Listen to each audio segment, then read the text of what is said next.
Crespo Diabomo. I matched into internal medicine Calgary. It was my top choice. When I moved to Canada, I lived in Calgary and I didn't want to go out. Again, I ranked Calgary higher because I was there, the province, because there's no return of service, because I'm looking at doing some fellowships in Johns Hopkins or Harvard. So I didn't want something that's going to hold me back at the end.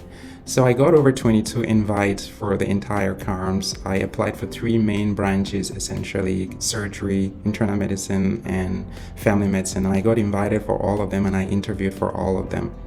But again, the whole thing played during the ranking where I really wanted to go. So I'm just gonna, through this presentation, show you how I think you would stand out if you do certain things. I'm not sure any IMG has ever had such number of invites. I applied for about 28 programs, and so I got invited for 22. So I kind of believe I somehow figured out what they wanted to see, first of all, on the papers, and then here during the interview as well. So again, my background, I'm a 2017 graduate, so it's not super young graduate, not super old as well, but I guess it's about that spot where a majority of people are at. Age doesn't matter. I'm in my 30s, but I see people who are matching their 40s and 50s, so age doesn't matter. So the way I did this was just put in some random answers to some of the questions that I received. My last year of practice had been actually it's not 2022, my last year of practice, this is just an error. My last year of practice was actually 2018 in terms of clinical experience or clinical exposure. I had 0 Canadian experience in terms of clinical practice. I just recently started as an associate physician working January 13th actually. So I wouldn't say I was a clinical assistant before, and that helped me a little bit. So I'm just putting context here so that people should know that it is very possible, no matter what background you have, how long you've been away. I feel like if you understand the way they want you to present the information that you have or your very dear experience that you've had, then once you get that and you can present it well, I feel like you would always get invited. The next thing will play just at the level of the interview. So if you talk to them and they like you, how you can convince them to actually like you. And I just guess before I go, I need to say thanks to some of my other friends and those who match who are here. Your input will be very important when we come to discussion. So thank you so much. I know Nish is here, so thanks for joining. So in terms of clinical experience, I said I'd done a little bit of things back home in the Philippines as well and in Japan, but it wasn't really hardcore clinicals, as I would say, and so it didn't really contribute a ton to my application. And so I was a first-time CaRMS applicant just this year, and then I got into that first choice. So again, this is about me. This is a background that I had before applying. So I think things to take away from here is I had no Canadian clinical experience. I'm not a super young graduate. I graduated in 2017. My last year of clinical practice, according to my application online, was 2018. So again, you see that is pretty far, but I was able to get 22, which means that no matter what you do, the way you show and you present your work really, really, really matters. So I think, to me personally, why I think programs selected me or why I got such an outstanding number of invites was the strength that I had in my personal statements, the way I presented my resume, and the quality of reference letters that I might have gotten. Again, I had done I did some, I wouldn't really say electives, but I did some core rotations or internships that I could have contributed.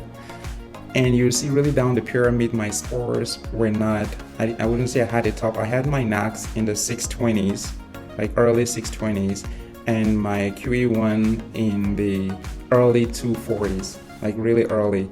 So those are not super high scores like other people had, but again, this was really impactful. And then the fact that I was able to do some clinical research here in Canada, I feel like it might have helped, but that's like really last resort. I don't think it contributed a lot. The things that I personally feel and know that helped me a lot was my personal statements, the way I wrote it, the way I presented my resume, and the way I filled the CaRMS application online, and perhaps the quality of reference letters that I got and that I presented, and then other things come after. So what I personally think programs are looking for, I just kind of like divided it here into 4 different areas. I think programs are looking for people who actually meet the CaRMS framework. If you're able to tell your story and put in the way that it ties with the CaRMS framework, because that is what they know in terms of trying to teach and bring residents to the workforce. I think if we can put our story, tell our story, or build our resume to fit within the CaRMS framework, or at least to show, as I'll say, as you see in subsequent slides, I think will be a very favorable candidate for the programs. Again, they want a safe physician. They want someone who is safe, and you don't need to say I'm a safe physician. They want to have you show them that you're a safe physician through your writing, through the way you present your past experience. This is really important. Being a good and a safe doctor is really good. And I've been working as an associate physician, and they do the weekly evaluations, which are really mandatory. And for those who are here who match, or when you would match, it's also a thing that is done during residency. Every week you need to get some kind of evaluation from your preceptors, from fellow residents, and maybe from a nurse or someone like that. Again, what I got consistently as a 5/5 was that I have very good bedside manners. And I think, again, they want to see a physician who is safe, who can do things. I'd already worked with 13 different preceptors, and all of them were giving me 5/5 in terms of bedside manners. And again, it's just the fact that there was a day that I met a certain third-year Canadian graduate from Thunder Bay. He was an internist, or he's in internal medicine. And so the way he talked to the patient, the way he took the history was so particular for me. And I just learned it that way. I talked to him. I was like, I really appreciate, like, if you talk to someone the way you talk to your patients, I mean, all your patients will want to have you as their physician. And this is really good. And that is one of the things that when I did the interviews, one of the program directors was like, all physicians will want to have you as their doctor. Again, you have to learn how to convince them, as we'll see shortly. Maybe a little bit of leadership experience might have helped me, because I held leadership position at the University of Calgary, where I did some research. And again, being able to show that you can collaborate and you can play in a team, and most importantly, you're coachable. If you really show them that you're someone who is willing to learn, no matter the fact that you're already a specialist in your home country, but you're in a completely different country, and you're willing to learn, to be that humble and be receptive of the corrections that they give you without fighting back or arguing, or even learn from a younger person, you'll really be good. And Canadians like apologizing. They always say sorry in this country, so much so that the law stipulates that if someone says sorry in a crime scene, they're not guilty. So saying that, oh, I'm sorry, doesn't mean you're accepting or you're acknowledging guilt. That is how Canada sees apologizing. It is a very important concept, and just apologizing, even if you know you're right and you don't really mean it, just saying it and acting as if you mean it is very important. It's going to take you so far. And I have learned this. I learned this a kind of hard way when I was working back in Calgary. So the main things that I would say that are really important is to be crafting out your CV. There's lots of debates online, like, should a CV be 4 pages? Should it be 7 pages? It depends on you. I spoke to 3 different Canadian graduates, and they all said somewhere around 4 is reasonable for someone who has tons of experience. If you don't have tons of experience, 3 pages are just normal. And again, writing in a very clear and concise way, using those action words that tell what you have done is really, really important. So again, forget about scores. I know a lot of people are always so worried about scores, but to be honest, don't think about them anyways. Those are variables that you cannot really modify as of now. But things that you can modify are really these ones that I'll start hammering on. And I have like few examples that I'll show you to demonstrate what I'm trying to say. So the things that you have to do on your CV is to quantify. For now, I've already reviewed about 20 resumes for our peers and our friends, and amongst all of those, I'll say there was only one that actually impressed me, that I felt like this was a CV that would get an invite, and that person had already gotten about 2 invites for the first iteration. And that just proves it, because you saw it and it was pretty clear. But the other ones were really in a disastrous status, and I was like, wow, okay, if you present this to someone, for sure they will not invite you, not when there are tons and tons of candidates who are looking looking to get into the system. So quantifying your achievements is really, really important. Highlighting your experiences, whether be it global, you've done things in your home country, in different countries here in Canada, just highlighting them, but in a way that shows that, yeah, that experience has helped you to be where you are today is very important. Including some Canadian experience is really important.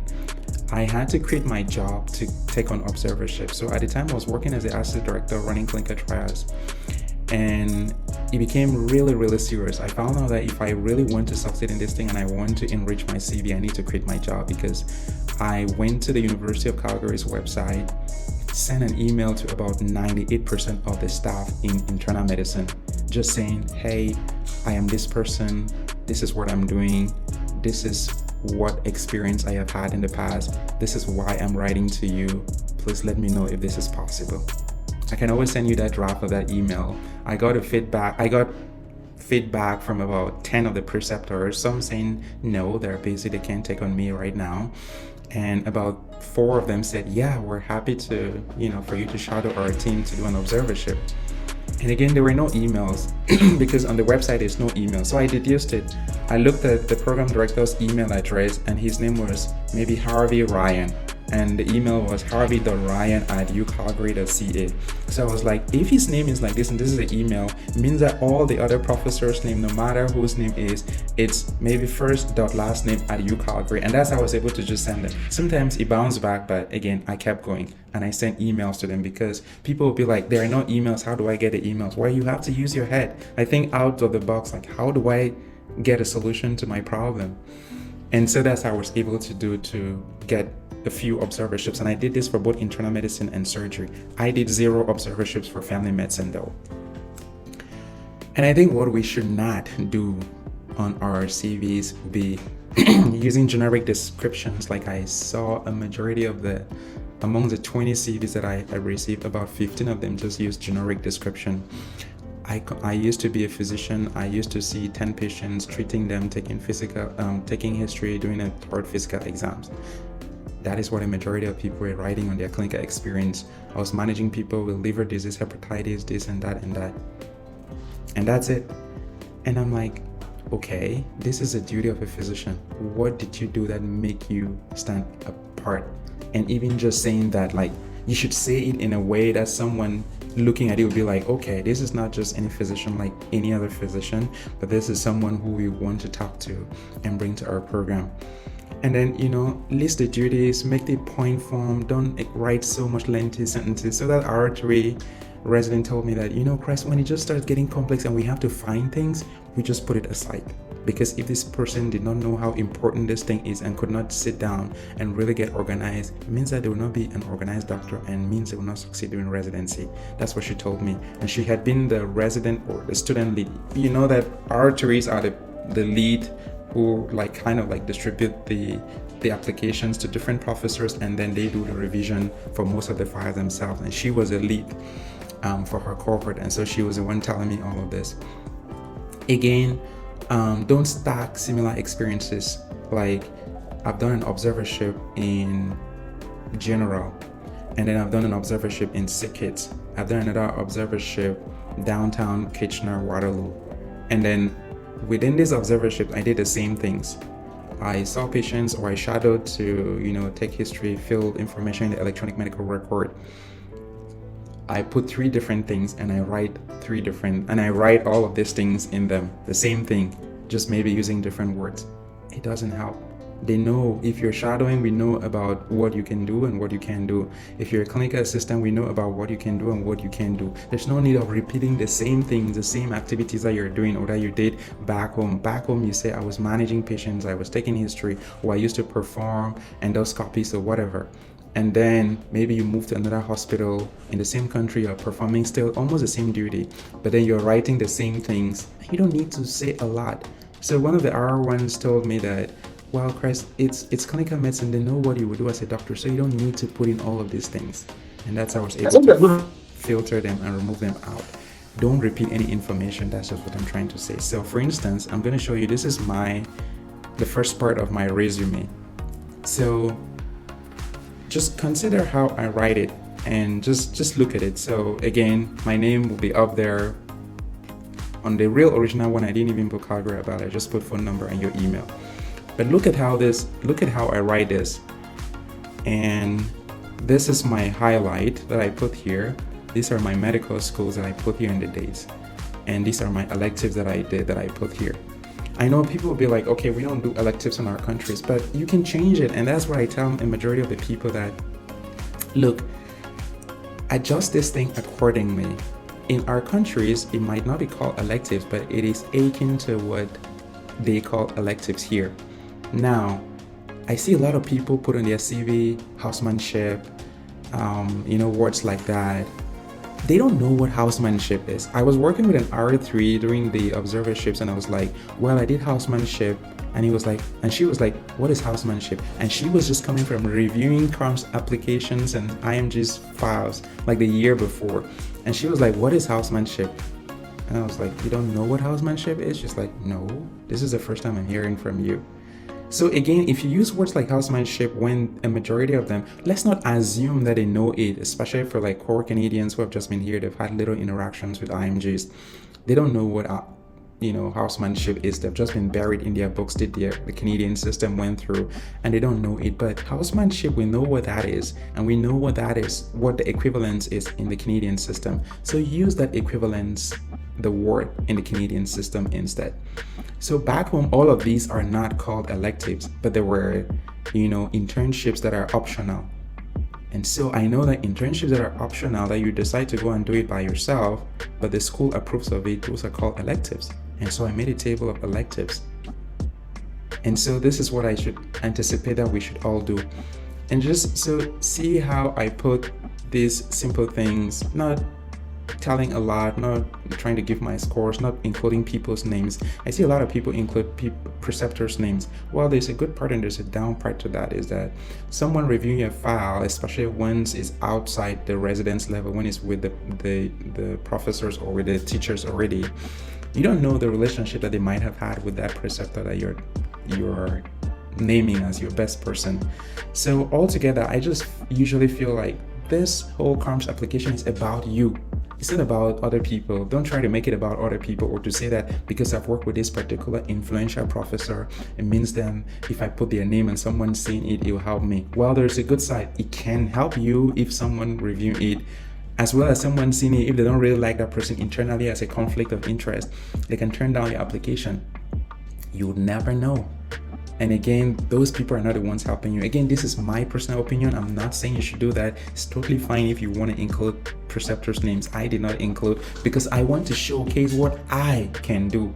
I don't want to necessarily say that take me because I know this Nobel Prize winner and I work with him. No, it means that anything that I get probably maybe is because of that Nobel Prize winner. I don't want it to be that way. I want to show what I personally can do and what I can bring to the residency program. So again, this is how I structured my application. I'm going to show you the entire clinical experience that I had for all these years. I'm just going to put it in a very short, because I see people almost 1 or 2 pages has clinical experience. This is my page for clinical experience. Just look at how short it is. So someone who is working as a clinical assistant or as an associate physician, I put 1, 2, 3, 4 lines. And I put this in a sense that I was still even going to start this position. This is me working as an independent physician back home. I put 1, 2, 3 lines. 3 lines only for about 3 years of clinical work. I just put only 3 lines. Because you don't need to overly tell the things that you've done. You need to give other experiences, and that's why there is research. If you've ever been 1 day in a research lab or assisted in 1 day of a research, you can put that research. If you've ever, any volunteer work that you've ever done, any course that you've done online, these are other things that you have to tell, because they want to see an overall person who is general. So this is just what I did. I supported patient care through assessments, exams, management of acute conditions, performed minor procedures, contributed to patient education, collaborated with the healthcare staff. So you see, I am having at the back of my mind CANMED rules. What are the CANMED rules? And essentially, if you see all the points that I include, I'll try to put points that explain CAN-MED rules, like collaborated, managed. This is clinical expertise or physicians work, organized weekly sessions, collaborating. And you see that in most cases, somewhere I'll try to put a numeric and metrics like 50 participants, 90%. This really helps a lot. People just write and say, I conducted studies. How many did you conduct? And what was the outcome? You see, for instance, this one, I decided to put outcome for this one. I said manage chronic conditions like diabetes, hypertension, and dyslipidemia for 90% of the patients. And in this one, I organized weekly sessions educating 50 participants per session on diabetic foot care. This is just an example. And again, I tried to say the things that I personally did. So I think we should do it like that. Again, another thing I want to point your attention to is look at how I highlight this, the title of the job in the hospital. And look at how this is. This is not too spaced out and this is not too tight. It is just about right. And then I keep a space before I go to the next thing. So I've seen some CVs where it is too spaced out. Not good. I know this is spaced out, but don't overly space out. And I think the interline spacing here is about 1.15 that I use. Don't overspace out and don't make it crowded. And then I make it really neat. The way I did was I did it on Microsoft, where I put the ruler and put the grid lines, and you see all my dates. I was consistent with the way I present this, like January 25 to present, October 2020 to July. Like, I'm consistent with the way I do this. Sometimes some people will use month, like numerical, after they'll type letters, and then it's haphazard, it's not straight. Like, all of mine were straight on the same line. So much that if someone printed a paper version, because some reviewers print actually, once they look at it, they want to see some consistency. It's just neat, it's palatable, it's nice to read. These might be things that might sound like minor, but I'm telling you that they count a lot. Just from talking to that lady who had been reviewing for the past 3 years, they count a lot, especially when someone is tired. We know CaRMS time is very busy for them, and so anything that can make their work or their life easy, let's do it. Now, writing a winning personal statement is also very important. I just talked about resumes and CVs. Now it's about your personal statements. I think starting off really strong is very good. You guys remember when we used to be kids, and then when someone wanted to tell us a story, or when we had those little gatherings, and then the teacher said, once upon a time, you see all the children lean forward, like everyone is eager. Once upon a time, what happened? Like everyone wants to hear the continuation of the story. There was a man who lives in a land, and then everyone starts imagining. Their imagination go. They try to imagine what kind of man that was. This is how your personal statements exactly should be. And that is why I always hammer on the word show, don't tell. If you tell what you are doing, no one will be interested in it. And that's why majority of the personal statements are crap. And when they look at your CV, just glance, they don't look at it in detail, then they pick up your personal statement. They want to read it. And that's why when we went for some of the interviews, for instance, a majority of the family medicine interviews will say, oh, Chris, we didn't look at your CV a lot. We just read your personal statement. So can you then tell us who you are, and starting from there. So writing a good personal statement is very, very, very important, to be honest. And in my point of view, I would say some of my personal statements, like personal statements and CV, was one of the things that made me to get an outstanding number of invites. And in my personal statements, I tried to show and I didn't tell. So let's try as much as possible to show and not tell. And let's answer all the questions that they ask on the CaRMS website. This one you already know, I don't need to delay explaining, but always start with why. Why are they asking me this question? Think outside of the box. CaRMS wants you to think outside of the box. If you just think based on what is written on the website, you would act robotic and you will not have a good thing. But if you think outside of the box, it's usually very important. Explain why, that particular specialty. Tell your love for that specialty. Tell your love for that city. These little things, your interest. Show that you're an all-rounder. You're not just a bookhead person, but you're an all-rounder. So, try to share your vision. Share whatever you think about patient care, about maybe healthcare system, depending on the questions that they'll ask you. I took a time to write a short personal statement intro. This was just for the purpose of this session, so you shouldn't take this as, but this is how, see the language that I'm using. Understand how I'm trying to show and not tell, and see how I bring in CaRMS rules in the whole thing. And you'll see why I'm saying this because of the STAR approach, which we'll see very soon. But this is a sample personal statement that I wrote. I'm just going to read it out to you. I thought I understood medicine. As a general physician in Pakistan, I treated patients daily, diagnosing conditions and prescribing treatments. One day, as the sterile scents of the clinic filled the air, I sat across from a 30-year-old woman with multiple sclerosis, her eyes clouded with confusion and frustration. A fiery red lump on her lower back, stubbornly unhealed 3 months after surgery, defied every antibiotics thrown at it. I thought I had seen it all in all my years as a general physician, but this case proved me wrong. It demanded more than the usual protocols. It demanded curiosity, patience, and a willingness to look beyond the obvious. Moved with compassion from keenly listening to her story and knowing how this patient had suffered, I traced the history, examined every detail, and reconsidered possibilities others had ruled out. Angiosarcoma. An unexpected but clear answer was what it was. Yet, the real challenge wasn't just in finding this diagnosis, but in earning her trust. She hesitated, uncertain about the treatment plans. Convincing her required more than clinical reasoning, so I patiently explained the management plan to her and ended up convincing her. That day, I learned that medicine is not just about solving puzzles. It's about understanding the person behind the symptoms. It's about the power of a thorough history, the precision of a physical exams, and the art of asking the right questions.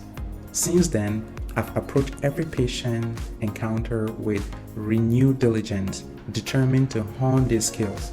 In residency, I hope to refine this craft further, learning to listen, not just with the stethoscope, but with my whole being, asking for help from mentors and learning so I can become the physician my patients deserve. So you see, this sounds like a story. It sounds like not just, you see, this is explaining actually something that someone went through, how they were able to diagnose angiosarcoma in a patient who had multiple sclerosis.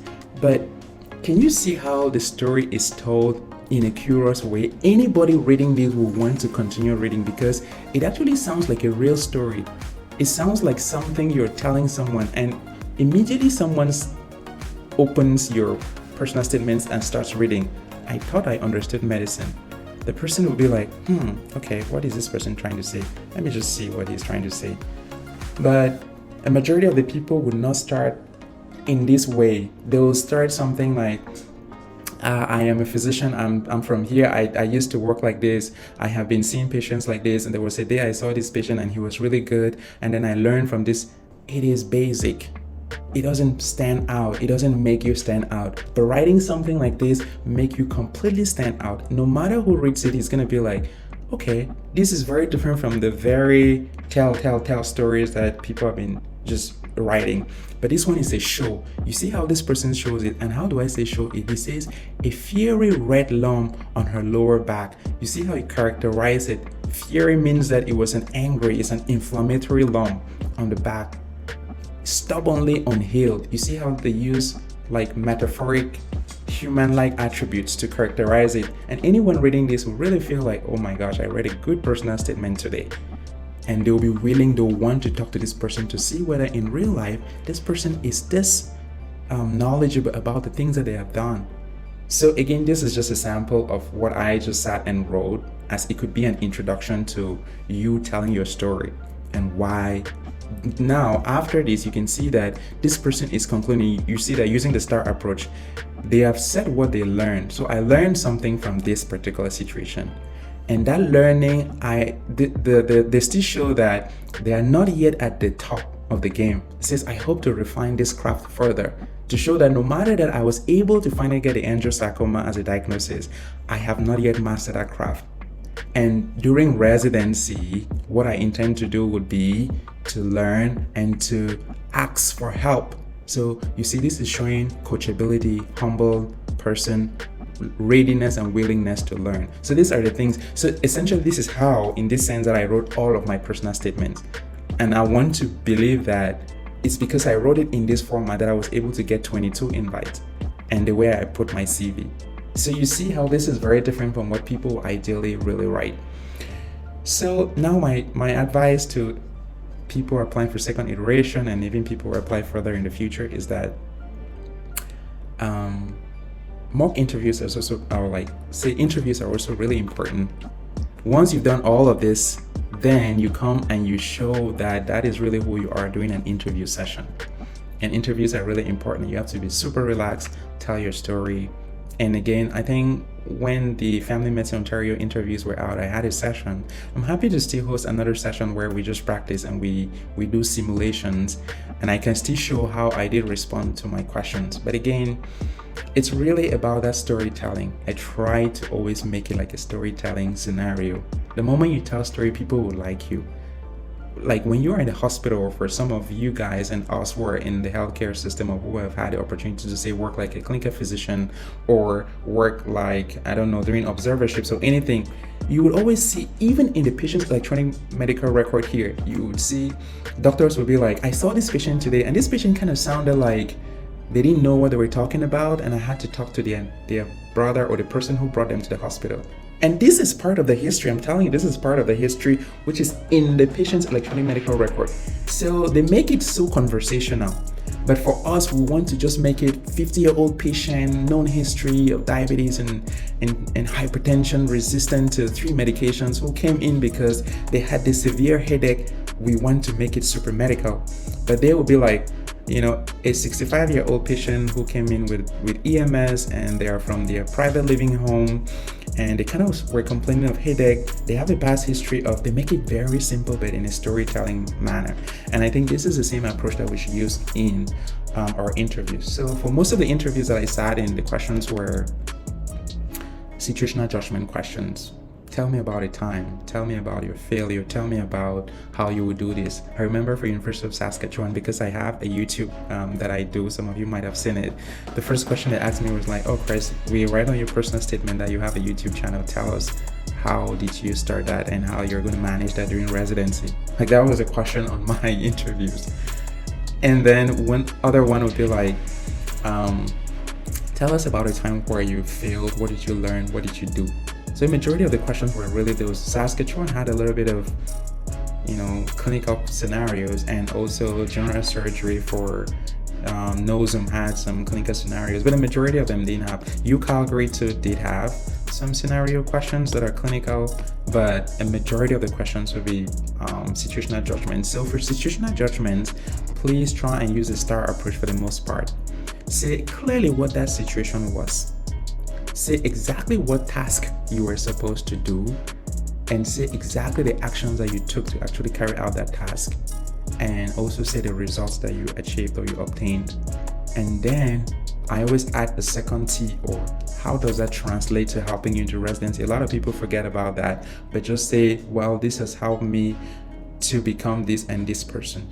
And when I interviewed for Internal Medicine, University of Toronto, I think at one point, and that lady was like, oh yeah, and now you told us, can you tell us a little even further? I'm so interested about the point that you said how this will help you in residency. Can you tell me a little more? And I was able to tell her, and they were very happy about the points that I gave. So use a STAR approach. That is what I would say for your interviews for the most part. Be very clear. Say, well, this particular situation is, I was asked to build a committee for people who are going to interview people along the street to get their the knowledge that they have about diabetes and diet and fast food. So the task was actually to gather data and then come back, synthesize it, and present it at a conference. The action I took is I called 3 of my friends who are really good statisticians and that, and we went down. This is what we did. This is how we did. We created questionnaires using this system, that. And the result we obtained at the end was that we're able to interview 5,000 people. We collected this, we analyzed, and what I have learned through this is that this is how I can collect data. This is the importance of data. How I think this will help me during residency is residency full of research. I think research is one thing that has helped science to move forward, bringing our research to bedside is also a very important thing that I'm curious about, and I'm ready and willing to learn and improve on this skill during residency. And I think that particular experience taught me that I should be someone who should think outside of the box and to bring my research to bedside. So something like that. Really tell the story. Be very clear about the different components, because they have this on their paper, and if you don't really make sure that you're highlighting that this is what I'm talking about, you would miss it. So, I mean, this is a very challenging part. How can an IMG stand out amongst other IMGs? Well, it's just trying to do all the things that I've said. Being a good storyteller is very important. Making sure that you do your own due diligence and research the program very well and thoroughly, the program that you're interviewing for, and try to avoid pitfalls. When I did mock interviews with a couple of fellows, a lot of people would want to put light on themselves by throwing the other people under the bus. That is a very horrible thing to do.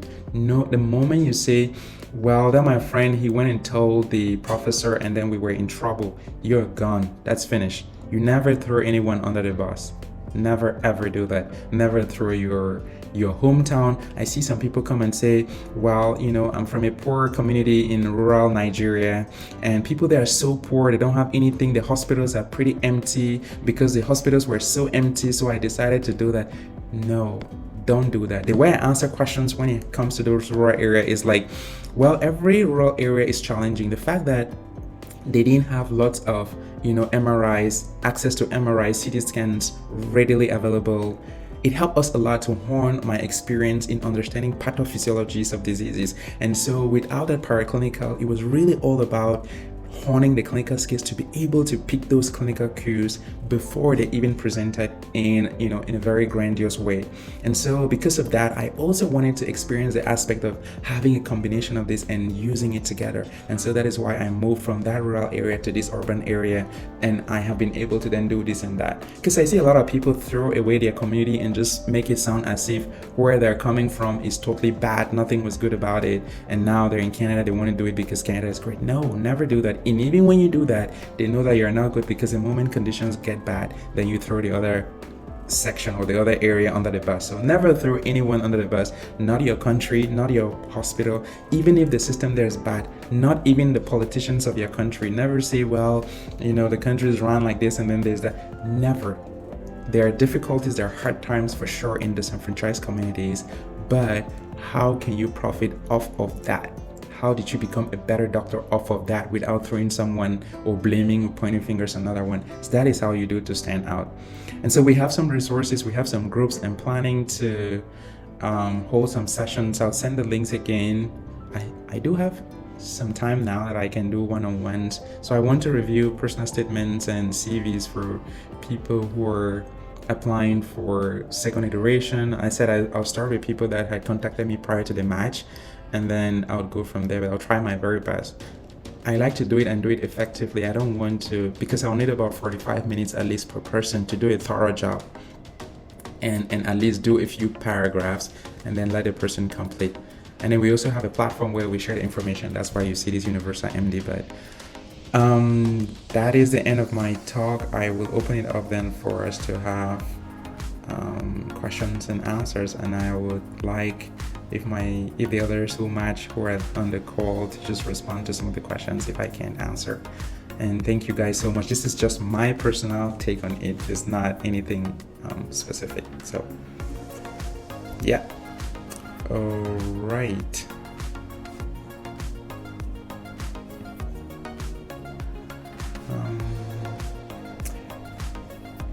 I think we can. Were you guys still seeing my screen when I was doing the presentation, the talk? Yes. Okay. Okay, so we're now open for questions. If anyone has any questions, then... Just to thank you, Dr. Crespo, that this is an amazing thing you're doing, and I'm sure a lot of people will really benefit with this. Thanks a ton.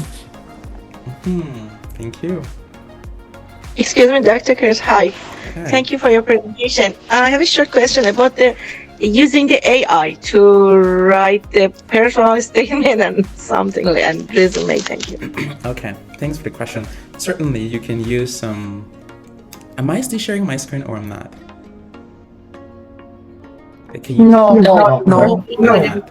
Okay, perfect.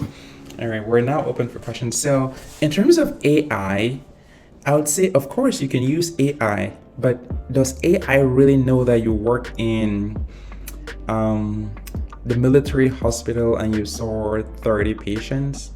The AI doesn't know that. It doesn't know you that much to be able to give the kind of detail that you need to give. And I doubt whether AI can be a good storyteller, but AI cannot put in all the human touch that you want to include. So I would say you can use AI to come up with a draft that you want, but again, you need to really sit down and edit again. Like seriously, these things take time.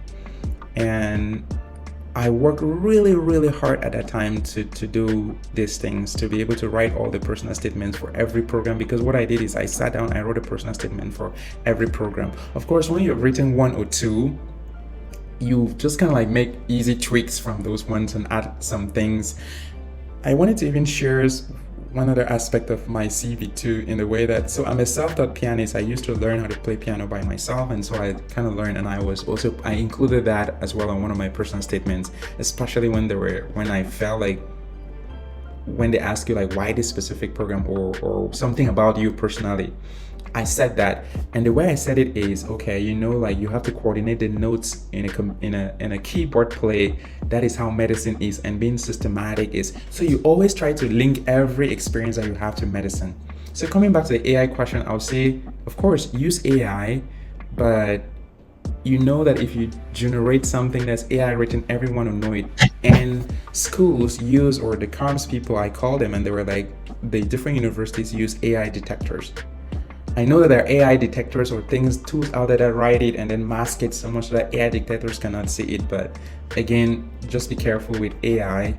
You can spit out a draft and then you edit from there. What I did was I mostly did not use AI, but I kind of like used AI for that initial draft. It spit it out, I did edit it, and then I used Grammarly to correct the phrases. And then I rewrote it again, making sure that I read it, and I then included all my own personal touch. So at the end of the day, I still felt as if I just rewrote the whole thing, because I'll read it and be like, does this really sound like a story?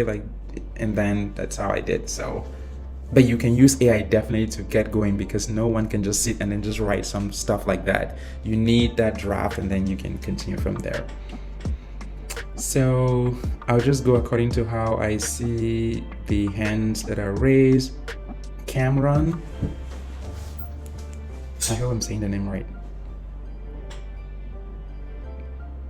Oh, Cameron. But before I even go further, maybe I'll call my other colleagues just to say a word. If Dr. Nish is here, let her just say something first before you come on board, Cameron. Sorry. Hello everyone, my name is Dr. Nishad, and I got matched to Family Medicine Ontario. I would like to share my journey, because I feel everyone's journey is very unique, and I'm prepared like 5 slides, so I'll just share them.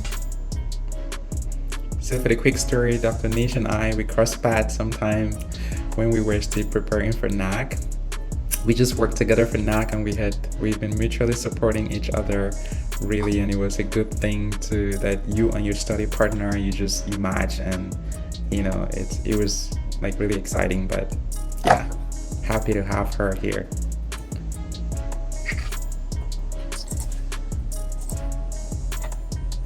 Excuse me, Dr. Chris? Yes. So when Dr. Nish is preparing her slides, yeah. Can I ask a quick question? I missed your background. Actually, may I know where did you finish your med school? I finished my med school from Cameroon. Okay, it's a English teaching med school? No.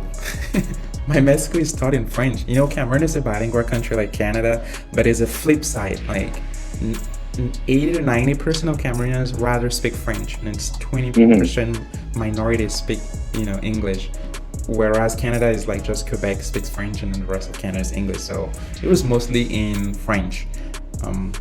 So I got invited to some programs in McGill in Quebec because I did as well. I applied Canada-wide. So did you practice in Cameroon before, right? As a doctor? Yes, I did practice as a general practitioner. Yes. Okay, thank you. And next question is, when you say, you talk about interviews, so I should not say something bad to my home country, but what if they ask, why do you move to Canada? May I ask, I don't like dictatorship, I like democracy. What, are you satisfied with the answer? About why I moved to Canada? Yeah, if they ask me, I say I don't like the dictatorship, I like freedom, I like democracy. No. Would they accept this answer? That is a bad answer. You're throwing your country under the bus. When they don't care about politics, when they ask you that, they just want to know your knowledge or your experience with respect to clinical. Say something like, Canadian system is very inclusive, and it's something that I have for long really want to practice in such kind of system. Compared to our own system here, where a lot of things are mostly, hierarchical, I wanted a Canadian system where I could have that diversity opportunity. You see how I turn it, and I don't blame anyone, but I still make sure that I tell them that, my country is straight up.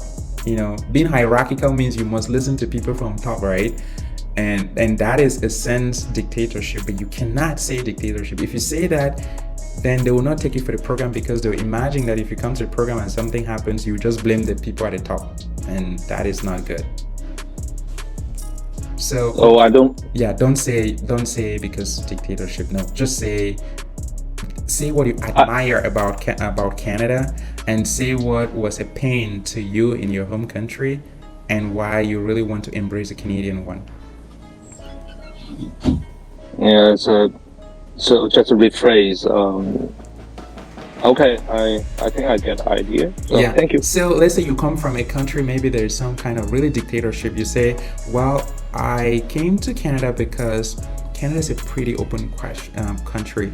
People come from every corner of the world. It is a melting pot, and when people come from different corners of the world, they also come with a diverse background of diseases. In my country, it was more or less really vertical and hierarchical, and the systems are super different. And so I really have always had that impression or that love to want to practice in a system which is pretty open as compared to my home country, where everything is more or less closed and we just follow instructions. I want to work in a country which is open, where I can take initiative, I can fully contribute into patient care. And this is really one thing. And then you explain that way, mostly focusing on Canada and trying to go away from your home country. Yeah. Okay. Yeah. Good idea. Thank you. Yeah. Welcome. All right, I think Dr. Nish is ready. Yeah, can you see my screen? Yes, we can. Yes. So hello everyone, my name is Dr. Nishad, and I'm really humbled, and my heart is filled with gratitude that I could make up till here. And if I can do, I think most of you can also do it, definitely. It's just a matter of time. Okay, so I will give my introduction. So my name is Nishad Mehdi, and I immigrated from India. So my background is that I did my MBBS medicine, and I did my MRCP internal medicine, and I also did PGDMCH, which is like maternal and child health diploma in India. And after coming here to Canada, like I came here in December 2019, okay, and soon within 3 months there was a COVID outbreak, and I started preparing in 2020 itself for QE1 exam. But because of my health issues and pregnancy, I could not give it. So I had to withdraw my exam. So I tried to hold it for a long time, postpone, but I could not make it because of my health. So I had to withdraw, and I lost my money over there. And then in 21, I thought that maybe I should try US journey, because there are more seats over there, right? So that's where I applied for US Assembly Step 1. And again, I couldn't make up to that exam. I paid money, but because of the center confusion, I was there in India. But I did not know that there is some triad that we can extend something. So because of all this confusion and all, I again lost my money for Step 1 US Assembly. Okay, and now you see, I lost my money and the time also. Then in 22, I took time because I had to recover, because my delivery was complicated. So I took time and I made sure that I recovered first before doing anything else, okay?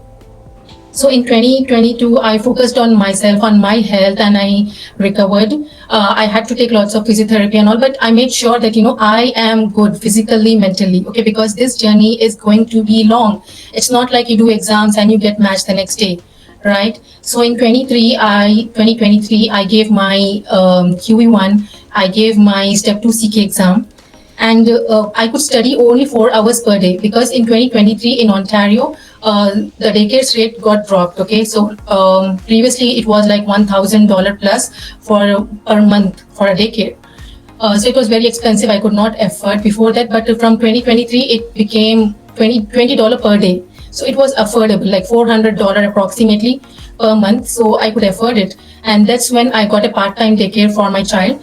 And I could only get 4 hours to study. So I started studying for my exams. I studied only literally 4 hours per day. But I eventually made it. I did my QE1 in 2023, and I gave my Step 2 CK. My scores were not that high because, see, I am a mom, and I'm on side also. I'm working on some of the research projects, and it was a very difficult task, So in 2024, I gave my Step 1 US Assembly, and I passed it, and I gave my NACOSKI, because I was like planning to go to US and do rotations, but when I calculated, it was 10,000 USD to get all the rotations done, and LORs in the US and everything. So again, I could not afford that thing because it was very expensive for us at that point. So I decided that because of it was my family's decision that we can't go now, and this time I should apply only to Canada. Then cryingly, I started studying for NACOSKI, and that is when I met Chris. And Chris was really good. We studied together for NACOSKI, and then I gave before NACOSKI itself, I gave my OET, because I was going in a line with the US timelines. Okay, so yeah, that's how I did. And in November 2024, I joined the associate position in Alberta. So I joined this position, and it was a really tricky time. You see, in November, I was moving from Ontario. I never thought I will match. This time, my whole idea was that I will just apply. I will just do a try. I made the CaRMS portal. So, CaRMS portal is so lengthy. It is so extensive. We have to fill all details. It is so time taking, and my CV was not ready. Everything was done in the last 2 days itself. And FM Proc, I got a high score in FM Proc, and personal statements, I made my CV myself. I did not show to any third party because I was so short of time. I was so running behind, and with my work and CaRMS process, it was really very tough time for me, but I just managed to submit it. But my CV was good. It was relevant. It was not overwhelming, I can say. And my personal statement was like my story. I did not copy from anywhere else. I did not use AI or anything like that. And interview, now coming back to interview. So interviews, I got only 2 interviews, one from Manitoba and one from Ontario. Okay, and I started my interview prep from Jan. I took 20 days, and I did not know interviews. I also, because I had to improve a lot on my communication skills, because everyone is different. Everyone has a different kind of weakness, right?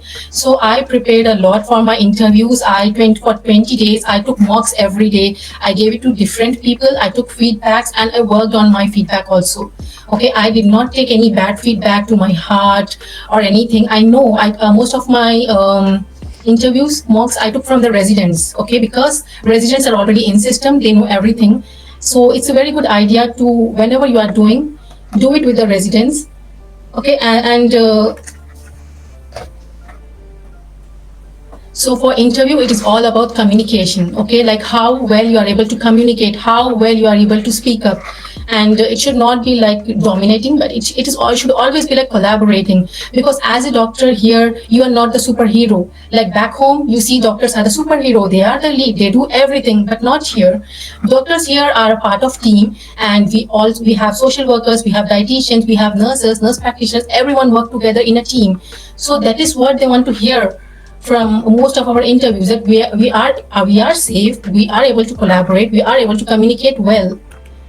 And you have to overcome nervousness, and you have to build your confidence, because it is a very stressful time. And by preparing yourself That is the only way. Preparation. That is the only way to overcome your nervousness.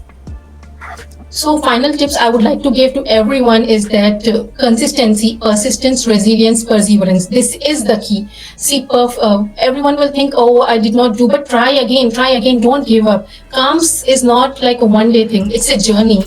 Okay, so with every step, like if you did not get matched, it may be that there's something missing or there's something that you need to correct. If you correct, and every time when you correct your things, when you make your profile strong, you go closer to your goal. Okay, and first take care of your mental health. This is super important, and I will say give it a priority, because if your mental health is good and your mindset is good, then you can face any situation, you can overcome anything, because this is not your whole life, right? This is just a part of your medical journey.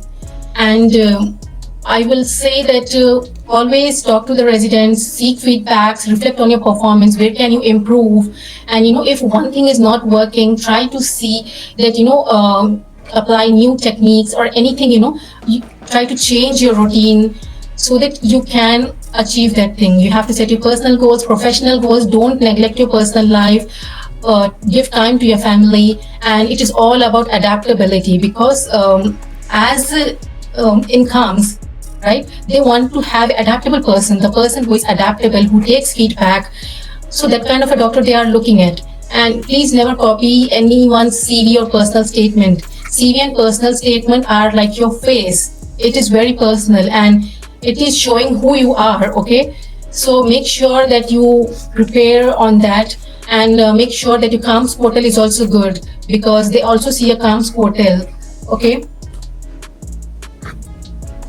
yeah, that's it. Right, fantastic. I'm so happy, Dr. Nishad. Thank you so much for this presentation. And I want to show that this is my interview prep. This much, I prepared a lot.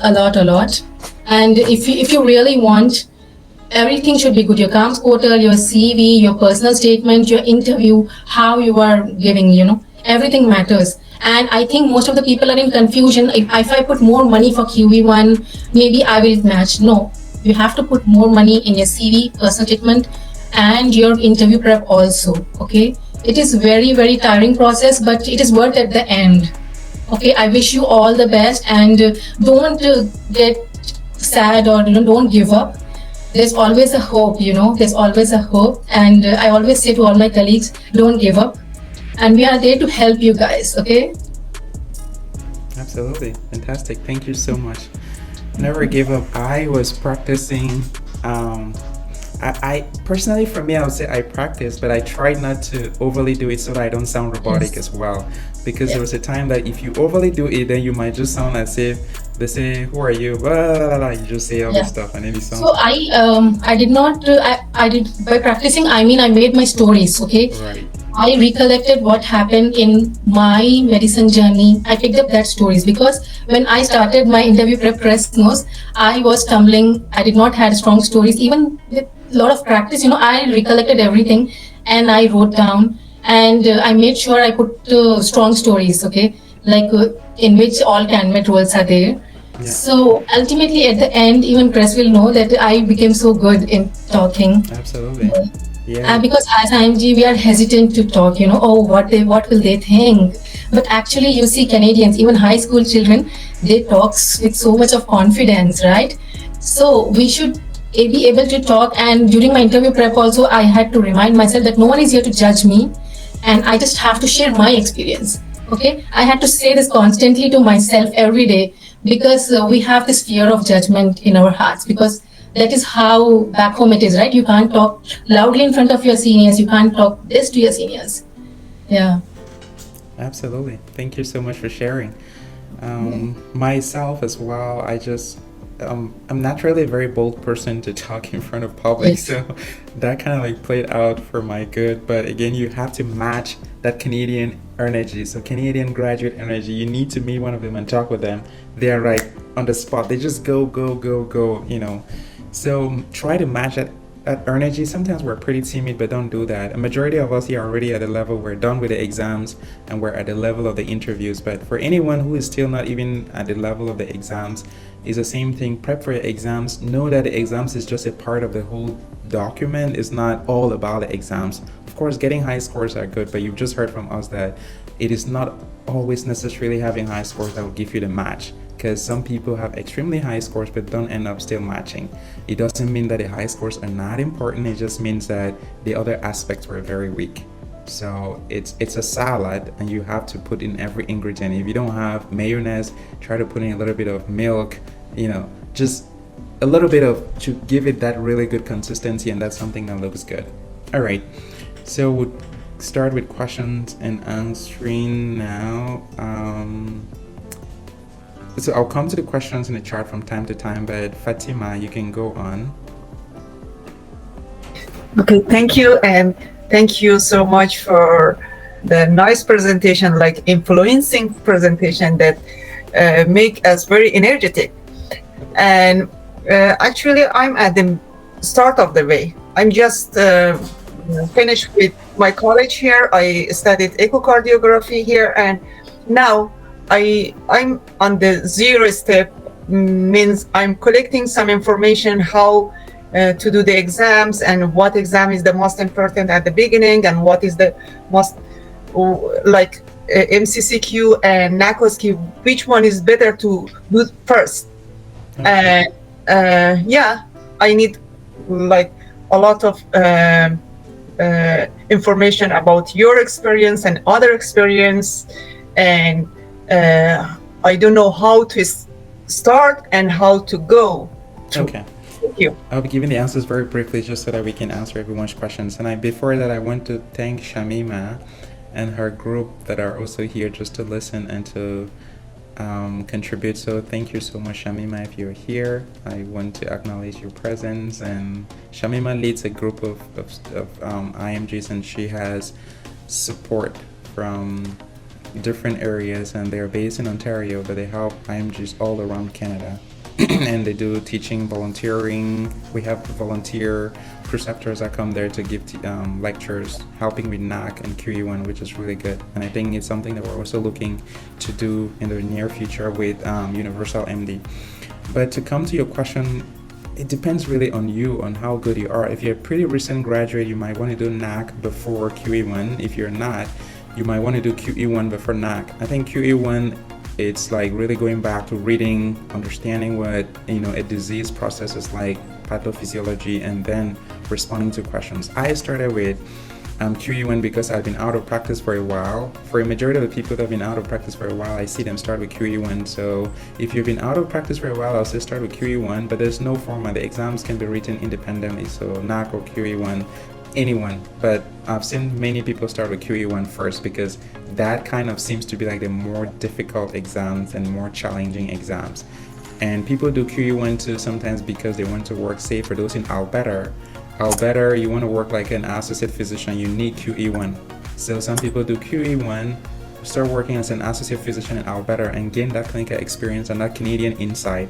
And then they take the NAC, which is a more hands-on exams. That way you already know how the system works, and then you're able to pass the exams better. But again, it depends on you. There's lots of resources, tons of them out there. I can share with you later on. But yeah, there's tons of resources as well. Okay, next question, Huda. Dr. Huda. Great, Dr. Huda not there. Dr. Preet. Kenwal Preet.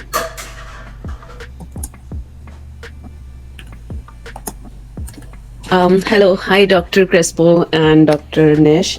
Thank you so much for the presentation. I have a few questions about LORs. Yeah. So my question was, can you tell us how significant it is to take LORs from Canadian doctors, and if it is better to take LORs from the doctors whom you did clinical work with, like from your back home? Okay. So can you just enlighten this thing as well? Absolutely, yeah. And that's a very interesting question in house. And you see, I said references are also on the top, like we're on that top pyramid. Personally, for me, I had only one the letter from Canada for internal medicine that I matched into. I used only one Canadian reference. So I told you how I did to reach out to the different preceptors, and I ended up shadowing one. So I did observership with them for 2 months. Not every day though, but for like a week, and then I skipped 3 weeks and then another week with them, because again you have to follow their schedule for when they're on call, right? But when I did the observership, I was trying to work and be very interactive and build network so much that I met another professor there who was like, oh, you can just shadow my team if Dr. Chris is not there this week. And so that's how I was able to spend much more time at the hospitals. But anyway, I think I would answer this question. yeah. Because I was in Ontario, it is so difficult over there to get LORs. Yeah. I literally went to every clinic in North York, in Pickering, in Markham, in Scarborough, asking, give me opportunity in the clinic. But no, I did not got. I literally went 1 month every day. I was using public transport, so it was so difficult for me. And listening, no. They used to take my number or my CV, but never get back. But I got one opportunity. It is from the group, some people, they post that a clinic is looking for a clinical assistant. So that is how I connected with one of the clinic in Ajax. And from that one clinic, I got 2 letters. And that too, I worked there for 2 to 3 months. So I got 2 letters from that clinic, and 1 letter was from India. Okay. I know Ontario, it's very difficult, but there are some doctors, who will look for clinical assistant, just take that opportunity and just join. And before joining also, I will say, ask them if they're going to pay you, because I heard a lot of stories where people join and then they say this is volunteering. Whatever it is, you have to ask this, whether it's paid, unpaid, and whether you are giving LOR or not. Imagine you working for 3 months or 2 months, but you're not getting LOR, right? This happens. Yeah. So for Ontario, this is specifically for Ontario because I was there. Yeah. And I would say that the hand that is begging is always below, which I mean that just humble yourself, to be honest, it would be difficult. It is not going to be easy. You just heard the struggle of Niche for a month, paying public transport and going here left and right and just begging, but even so, nothing. Like, imagine me writing to 98 of the staff before getting like one person to respond. And when you finally land on that one person, that person is going to help you really well, because my prof, even though I didn't do any hands-on clinical work, at the end of it, he told me this, what he called me in private. He said, Chris, I've seen your potential. You know what? I'm going to write you a good letter. Don't worry. I know we've worked for a short time, but I promise you it'll be good. So if you cannot get one from Canada, try to get from home. From home, they're pretty flexible, and you can even draft it yourself and send to them. For the ones from home, I drafted it and I sent to them, and I'm almost very sure that maybe the changes that they made to it were not really huge. But once you give them a good base based on what you know is required, that will be very helpful. And it's normal, it's totally legal. You're not submitting yourself, you're just writing and giving to them. They have all the rights to change or do whatsoever edits they want on it. So I would say LORs from Canada versus back home, it doesn't matter. You can get all from back home. For instance, for family medicine, I got no letter from Canada. All the LORs that I use, I got from back home, but I got almost 8 or 9 programs invited me for family medicine, like, from Calgary, Edmonton, Alberta, Manitoba, Saskatchewan, like McGill, like all these different places. So it doesn't matter where the letter comes from, as long as it's good. Let them tell you that it's good, or try as much as possible to make it good. That's all that matters. Okay, so Dr. Chris, it's like, I will tell you my brief story, because I know there is, we are short of time now because so many people have questions. The thing is, in first iteration, I took 2 Canadian LORs with whom I worked for like 1.5 years, and with other I worked for like 7 months, and one from my home country where I worked as an independent practitioner. And like, obviously I know who, out of those people, 2 gave me a very strong LOR, but for one I'm not sure. So the thing is, I have a question about the thing that if I'm applying for family medicine, or I have a background of pediatrician from back home, and if I'm applying for a pediatric program, so is it okay if I take LOR from a family physician or a pediatric one for family program? We can interchange it, right? And yes, family medicine. So again, program description will always tell you usually if program description wants a specific letter from a specific person, they'll tell you. They're like, maybe for internal medicine, for instance, for us, they were like, you should take a letter from someone who is an internist or who has worked at the MTU or who is an emergent, something like that. Will tell you. For surgery, they were like, they wanted it from a surgeon, so which means if you put pediatrician, it doesn't work. But for family medicine, it's usually general. A surgeon can write for a pediatrician. For a family medicine recommendation, an internist can write you a letter to use for your family medicine application. Anyone can write. Okay, and same for pediatric program. If I can take 2 letters from pediatricians from back home and 1 from the family physician with whom I was working in Canada, right? It can work, yeah, as long as that program description doesn't specifically say it must be from a pediatrician. You can take from a family physician. The thing is, the content should be good. That's all that matters. Okay, thank you so much. Yeah, I'm seeing a question here saying that the length of a personal statement. Please, the length of a personal statement depends on what the program description has said. The program descriptions have different recommendations. Some want it 500 words, some want it 750, some want it 1,000. Some don't say. Very few don't say. A majority always tell you. So that question will be based on what the program descriptions say. So please read the program description for the particular program you're applying to. When did I started my associate physician job in January. So after CaRMS, everything has closed, everything is finished.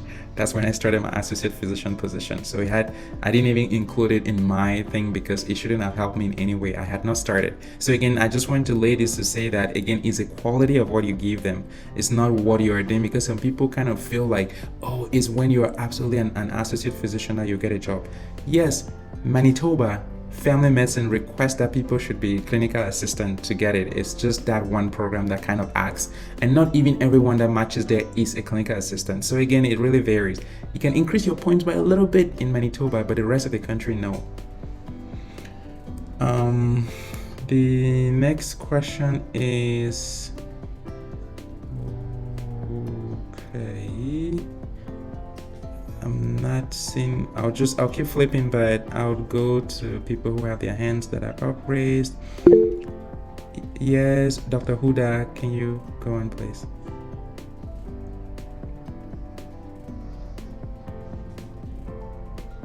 Dr. Huda, if you're not there, Dr. Taiwo, after Dr. Taiwo, Dr. QS. Thank you. Thank you so much, Dr. Crespo. So I have two questions. The first one is, we were talking about electives. So I the last time I practiced was 2018 when I came into Canada. But while I was back home in Nigeria, I did 4 years in pediatrics, and I rotated the neonatal, the emergency pediatrics, and then the clinic. Mm-hmm. Yeah, then I moved into residency in pathology, mm-hmm. where I rotated hematology and then autopsy and the histopath. Mm-hmm. So now, if I'm talking about electives, can I merge these two experiences together? Because they're like two different. You can put them. On my real CV, what I had done is I had started a PGY1 in general surgery back home. Mm-hmm. So after graduating, I worked for 2 years, started a PGY1 general surgery residency, then had a full scholarship to go to Japan and do internal medicine or tropical medicine. I quit that, went there and started that one. And then I didn't even finish, COVID hit, quit it. But I put all of them. So can you just give me an idea? Just like, just give me an idea how to like. Yes. So you can include it on your CV in the sense that you can put it PGY, postgraduate training. Under PGY, postgraduate training, like you saw on my presentation. Let me just try to see if I have that again. You can still include it on your PGY. Let me just show you this. Okay, here we go.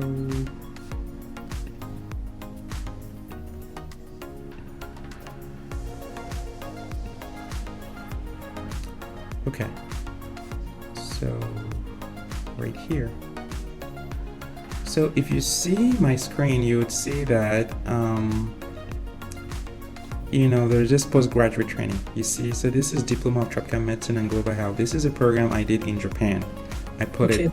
General Internal Medicine Residency R1. I started this in Japan. I put it, and then in bracket you can put not completed, or you can just put the year. They'll know that there's no residency that you can complete in this year for general internal medicine. Okay. Then university back home in country, I started general surgery 1 year only. I put it, and then my MD degree I put it. So this is how I presented my own information for the different things that I had done. So you can do the same like this. You can put postgraduate medical education and you put this once, and then your medical school, you put it like that. Okay. Thank you so much. And my second question. Yeah. Currently I'm working as an LPN, licensed practical nurse. Is that relevant? Can I add that? It is. You should add it. Definitely add it. It is relevant. Yes. Okay. Thank you so much. No worries. Okay, Dr. QS. Yes, hello. Thank you so much, Dr. Kress and Dr. Nishad. This entire presentation has been so informative. So my question is, Dr. Kress, you mentioned in the beginning about the clinical electives. So during my internship, am I supposed to mention it the way you have put it up on your CV? I think that the way you can try as much as possible to show it without overly making it a big deal. So I had done internships as well, and I just kind of like put it under, either I put it under electives or I put it under medical training. So it depends on what context you did that training.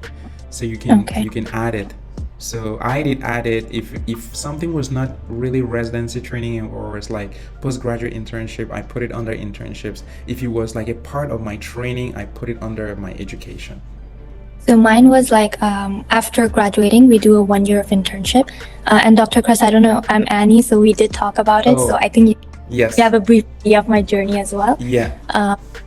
So after, I've done that 1 year internship after graduating. Yeah, so that 1 year internship, is it necessary for you to get your MD or your MBBS degree? No.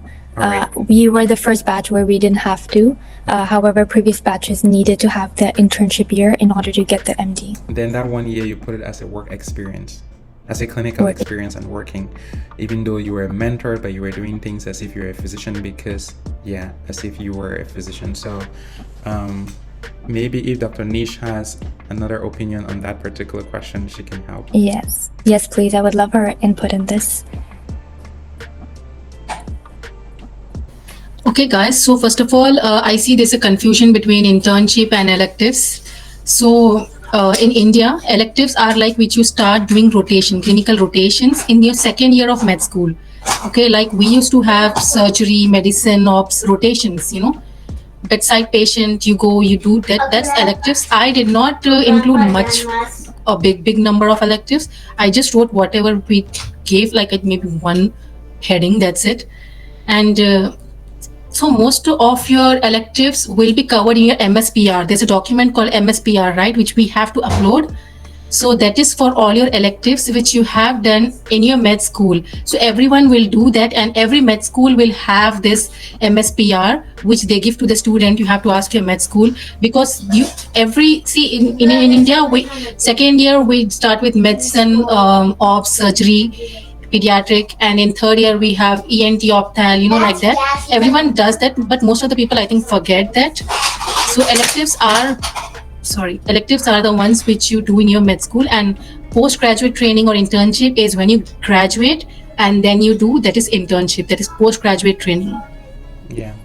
So in essence, electives are not obligatory. So the way CaRMS define electives are things that are not part of your core rotations or clockship. So these ones are facultative. You can decide that I want to do gynecology as an elective, or I want to do pediatrics. If your school has something like that, then those will fall under electives and you can put it under electives. Otherwise, if it's an internship and that internship is not compulsory or is not necessary for you to have your MD or your MBBS degree, then that becomes like a postgraduate work experience or postgraduate research or postgraduate clinical rotation, and you can put that under that specific heading. Okay, thank you so much. Another quick question. So basically after my internship, I went back to Canada And then, so after that, I just tried to do observerships. And then currently, right now, I'm training to get my GP license. So when they ask you when was the last time you did your independent practice, which year am I supposed to mention? You'll be a recent grad. So if after you got your MD degree, you worked for some time and then you went back to get a GP or let me say family medicine training, then you're currently a recent grad. So you would rather just put it that you're a recent grad and that you would... No, I graduated in 2017, just like you. Okay. And then, then I did a year of internship in 2018. And then I went back to Canada. So during that time, I was just, I worked as a clinical assistant at Mississauga. And then I did an externship in the US as well while preparing for my exams. So in 2024, I came back this year in order to get my GP license. So currently I'm training for my GP. So, and this is again, so you're currently training under mentorship. You're not doing things independently, right? Not really. I have like a... As long as if you have a supervisor, then you're a trainee, you're doing residency. So put it as I put mine, PGY 1 in some family medicine. Then that gap that you have between MD degree and this particular training that you're doing now, you would put it under your clinical exposure where you put your observerships, your externships, then you would then put it under there. Okay, and my the last time I practiced independently would be internship? No, then in that case, have you practiced independently? No, not yet. Then you don't have independent practice. Okay. Just have your trainings and your clinical exposures. There's no independent practice that you put on your CV, and it's okay. Everyone must not have independent practice. Canadian graduates don't have that. Recent graduate who just moved to Canada from graduating the year before don't have it, and it's totally okay. So okay, thank you so much. This is a little hopeful. I was just worried about this fact. No, you're a recent grad. You're actually in training, which is pretty good. So no worries. Okay, thank you so much. Thank you, Dr. Kress and Dr. Nishad. No worries. Ms. V. Dr. Ms. V.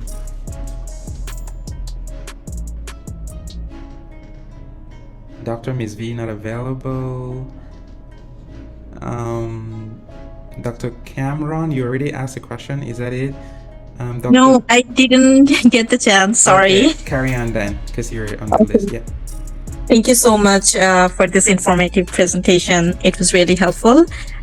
In my case, I actually finished both USMLE and like Canadian exams, and I got interview 2 years now, like this year as well, but didn't get matched.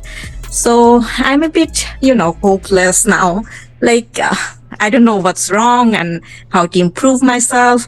I'm working at Sunnybrook Hospital in Toronto as a clinical research associate in oncology department. But I got LOR from one of those doctors, and I'm sometimes it's a voluntary working with one of the family physicians as well on the weekends. So I got 2 LOR from them. And, I don't know how to improve my CV, or what should I do? Should I quit the job and try some observership in hospitals, or should I try for a associate physician, something like that, some other province? I understand already your question. I'll just cut you by saying that I don't think that is a problem. I think that the problem is that you're not selling yourself well once you go, because if the invite, how many invites have you had so far, this year? So I applied in Ontario. I got from Ontario, yeah. Yeah, so if you got from Ontario, it means you have good scores and you have something pretty good. Now you had to blow their mind when you chatted with them, but apparently you didn't do it. So you need to know how to impress them.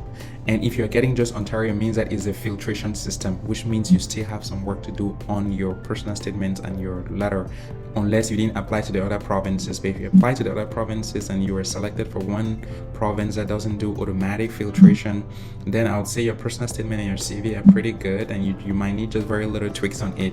But you need to work on your interview skills, then that should be the thing that you need to work on. And again, we can try to see how we can support or help you with that. But again, it will be how to sell yourself when you're talking to people during the interview session. That really matters. So again, if you've had any other interview apart from Ontario FM, then I No. think your CVs have. No, I didn't get any interview from other provinces. So I applied in Manitoba and Nova Scotia. But I didn't. Then your CV and personal statement needs some work as well. So I know you're helping other people. I don't know if you'd be able to see mine, but if you agree, then maybe I could connect with you. And I don't know if it's possible. I'll put that link. I'm trying to help all those who are applying this time for free. I'm not taking any dime from anyone, but I'm just trying to really support us, our community, and our friends, just so we can get it. I feel like I can sense it very quickly. Someone needs to be able to take the instructions and reapply. Like, I can't rewrite your entire personal statement for you because it's your experience. I can tell you things to do on your CV based on looking at it. Yeah. Sorry. If I were able to get 22 invites, it means I was doing something that I think is correct from all provinces across Canada, which means they unanimously agreed with what I was doing. So what I'll say is that you need to work on those things and just take some time to do a deep self-reflection, improve on every aspect of the things that you can change now, which is the personal statement and the CV and then the interviews. If you do FM Ontario, you should be able to match if you interview well.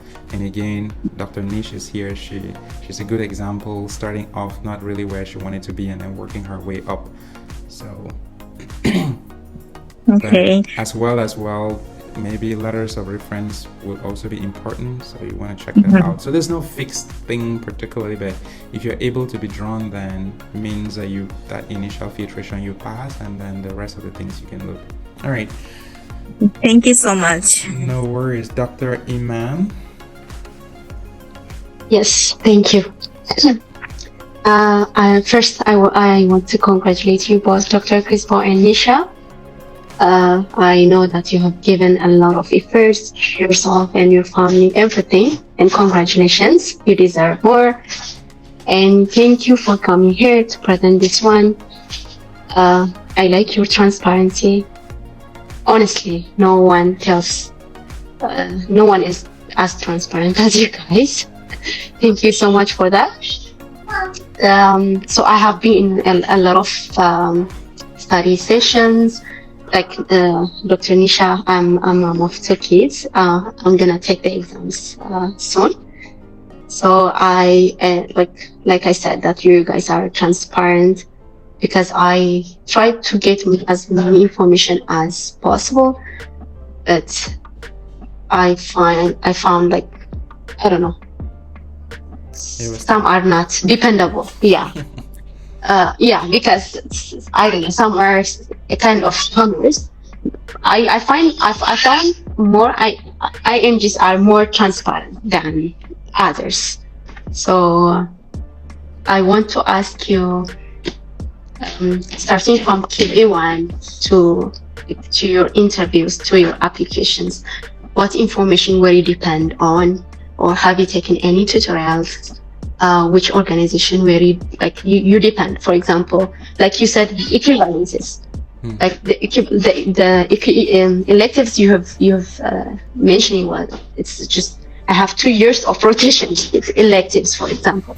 Okay. But I have as of now I didn't know it's equivalent to electives. So I need someone who can tell me. Okay, I can answer your questions for you. Just for the interest of time. Yeah, thank you.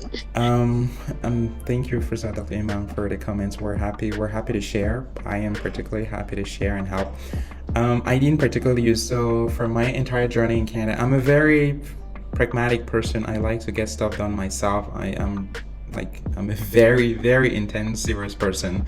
So I didn't take any QE1 lessons from anywhere. I just studied by myself, used a couple of study groups here and there, but I was very selective in terms of people who were serious in studying, because I was working a full-time job. I didn't quit my full-time job at the time. So I was working my full-time job during QE1, working full-time job during NAC. I only quit full-time job after that because, again, I had to do observership and I can't be at the office and then at the hospital at the same time. So I had to quit my full-time job. But otherwise, I never quit my job for any of the exams. You can do it. Resources are there. Practicing ASQ Bank is the closest to the real exams. I don't know, this session is going to change for QE1. I'm not sure what they'll ask, but again, this session I want to particularly focus to those who are preparing for R2 match, so we can answer your question about QE1 in the exams later. But I want to give opportunity for those who are preparing for the exams. And when you want to ask a question, just ask your question, and so we can save time and respond to everyone. All right, Dr. Roy.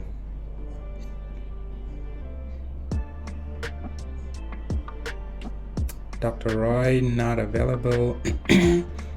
Dr. Sadia, Shahid. Yes, hi, thank you. Just a quick question. There's so many formats to follow for the CV statement. So which ones do you recommend? Use the one that is as simple, clear, straight to the point as best as possible. Don't use online platform inputting tools online, because sometimes they take these things and once you feed it in the system, it disorganizes things and it doesn't really pick up the things really well. Just use your basic Microsoft Word and build the thing by yourself. It's very easy that way.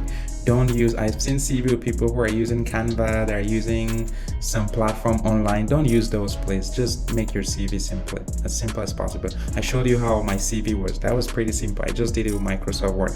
No online platform, so anything of that sort.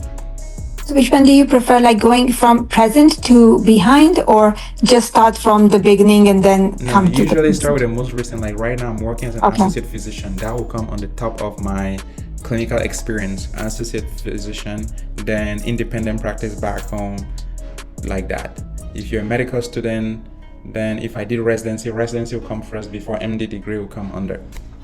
Okay, and just one more question, that my NAC score is really good, but my QE1 score isn't good. It's just touching 240. So I didn't even apply for CaRMS, thinking like my application is going to be auto-filtered. It's not going to be even picked up. So you see your scores are higher than mine, and I had 22 invites. So you're stopping yourself.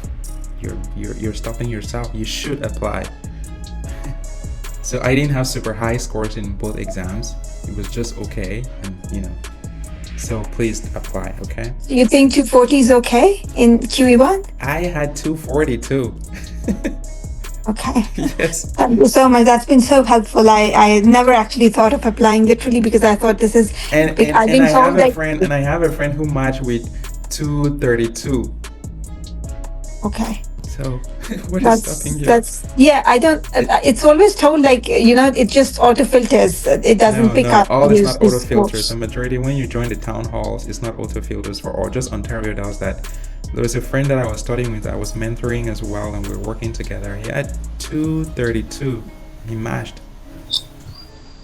Thank you so much. So grateful. And how can I contact you if need some help with the CV or anything, interview prep? I think I'm on the group. I'll try to help as many people for this session as much as possible. But then after that, I'm planning to set up an online system where I'll be able to share that information on the group, and you can just book it a time on the calendar, and then we can chat. Okay, great. Thank you so much. No worries.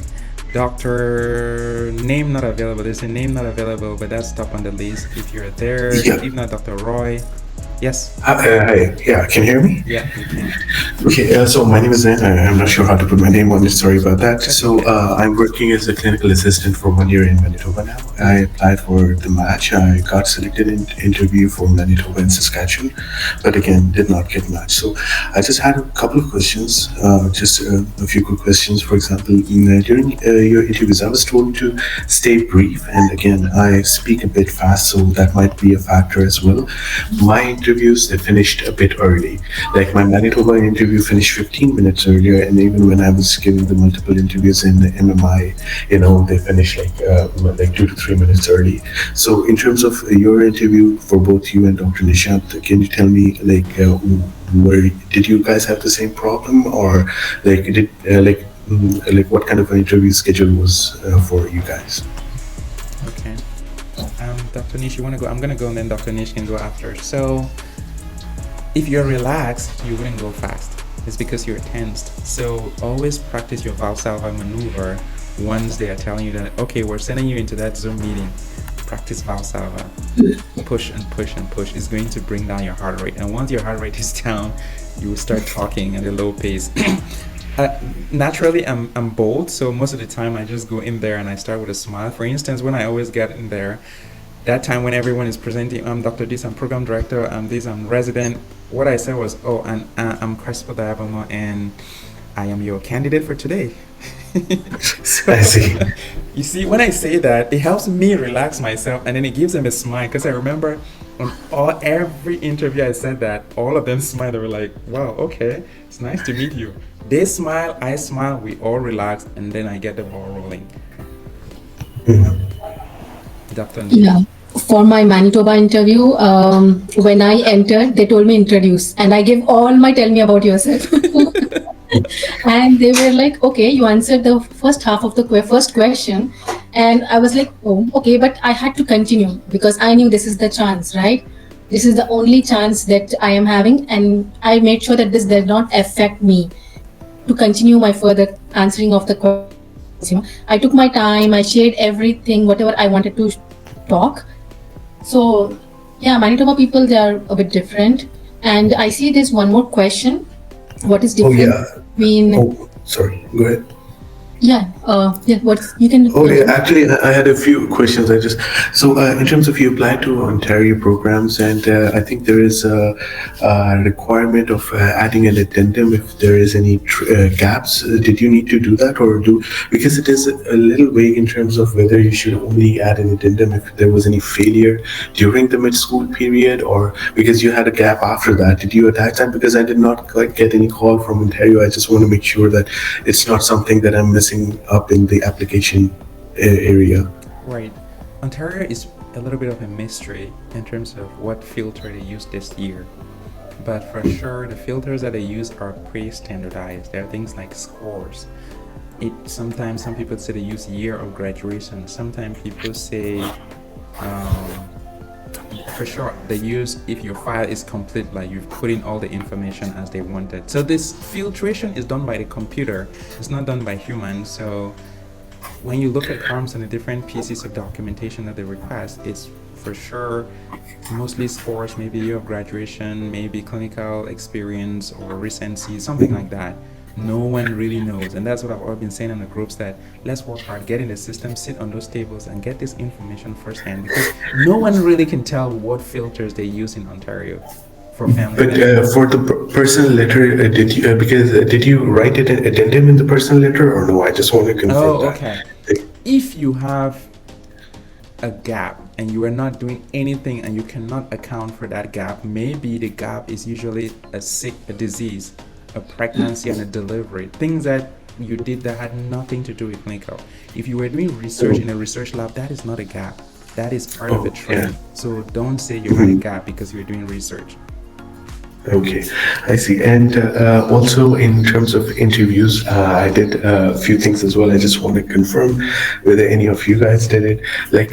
Because sometimes they ask questions in multiple parts. I wrote down the question just so I can make sure that I answer each part. Is that something any of you guys did? Yeah, you should definitely do it, because the worst case scenario will be you not answering the question the way it is. I think you're doing most of the things right. The only problem is that you might have hurriedly just giving your answers, and when you hurry, for sure 100% or 200% you will miss things that you're supposed to say that are right. So try to always do Valsalva. I've found that works a lot. Some people even go as far as taking a better blocker so that they'll be calm. The more you're calm, the more you can gather your ideas and say it. So try to speak slowly. Imagine that you're having a conversation with someone that you just met. Don't put in your mind that it's an exam. Even when I was studying for 3-1 and NAC, in my mind is that I'm studying to know, and that's why now in the hospital I'm finding it easier because I studied to know. If you study or you do it just because it's CaRMS, you will forget, or you'll be panicking and then you would run out of time, or you end early. And don't answer a question if they have not asked you. Like if they say hi, always wait to get, and feel free to make it a conversation. The more you converse with them, the more they will get away from that overly rigid grading, and they will see you as a person. And that is how I did my conversations. So I told stories until I was like, all right, okay, coming back to your question, I did all of this because, then I gave the response to why I did all of this. So I always throw in context, so that they know. Yeah, and talk slow. Yeah. So I will tell you that when I started preparing for interview, I had this issue that I am answering first half and not the second half. Yeah. So what I did, I developed a skill that I can listen and I will just write down on my paper. So when I start speaking, I know what is the first part and what is the next part. I did not take time to answer, Just imagine if you're asking someone, tell me about yourself, and they are writing. If it is after some time, then they may think you are copying, you are seeing, Yeah. Just write only one part of the question, or just write one, two. I know that the question is in two parts.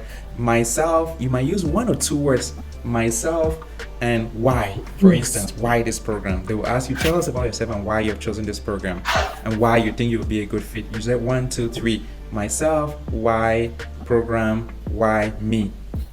And you have it all. So you see, I've written all the questions, and when I answer the first one, I just like side look, why program? Oh, and then you say because. Then last one, why me? Then you answer, why me? Yeah, and the last one, I'm not sure, like, it might be, like, I just would like your input on it, because I already got, like, the interview for Manitoba and Saskatchewan. I'm just, I'm thinking of tweaking the person's statement just a little bit and sending the same person's statement along with the CV. Do you think that would be something that would be a blunder, or should I rewrite everything? No, don't I'm just rewrite. confused about that. If they had selected it from the very first time, means there was something good on it. If I'm you, I'll just try to see how I can improve it a little bit, rereading it again, zooming out now and looking at it, bigger picture. What can I add that will make it even nicer again? Yeah, I see. Those are all my questions, and I will, I think, reach out to you guys in the future. Sure. Thanks. Like, if you can connect me with someone who can do mock interviews before the second interview. Sure. Like iteration. Okay, perfect. Thank you, guys. Dr. Gulnaz. Hey, Dr. Chris, how are you? Good, thanks. I'm fine. Now, if you remember me, we just spoke a few days ago. Yeah, sure. Okay, so yeah, I'm preparing for the second iteration. My question is related to the same question regarding the transcript addendum. So, in personal letter, most of the programs want to see a gap whether you didn't graduate on the same year with your cohort. But regarding the clinical practice, only Queens want a separate paragraph which has to mention if there's a gap in your practice. So in my case, when I came here to Canada, I took my exams and then I went to sonography. So I've been working. The gap was like during my pregnancy, and my mother-in-law diagnosed with cancer, so I wasn't working, but I was preparing for those exams, being home, taking care of the newborn and a cancer-stricken patient like my mother-in-law. So there was Don't waste money on logo designers. You can get doing anything. But then I'm working as a sonographer and in diagnostic, and then into pain clinics and sports clinic, and I got a lot of clinical experience, not just in diagnostic but doing interventional stuff. Right. So do I have to put it at a separate paragraph, all this, or in my one personal letter which I'm writing about myself, I can mention? I don't have to create a separate transcript addendum in that. Dr. Nish, you want to try this one first?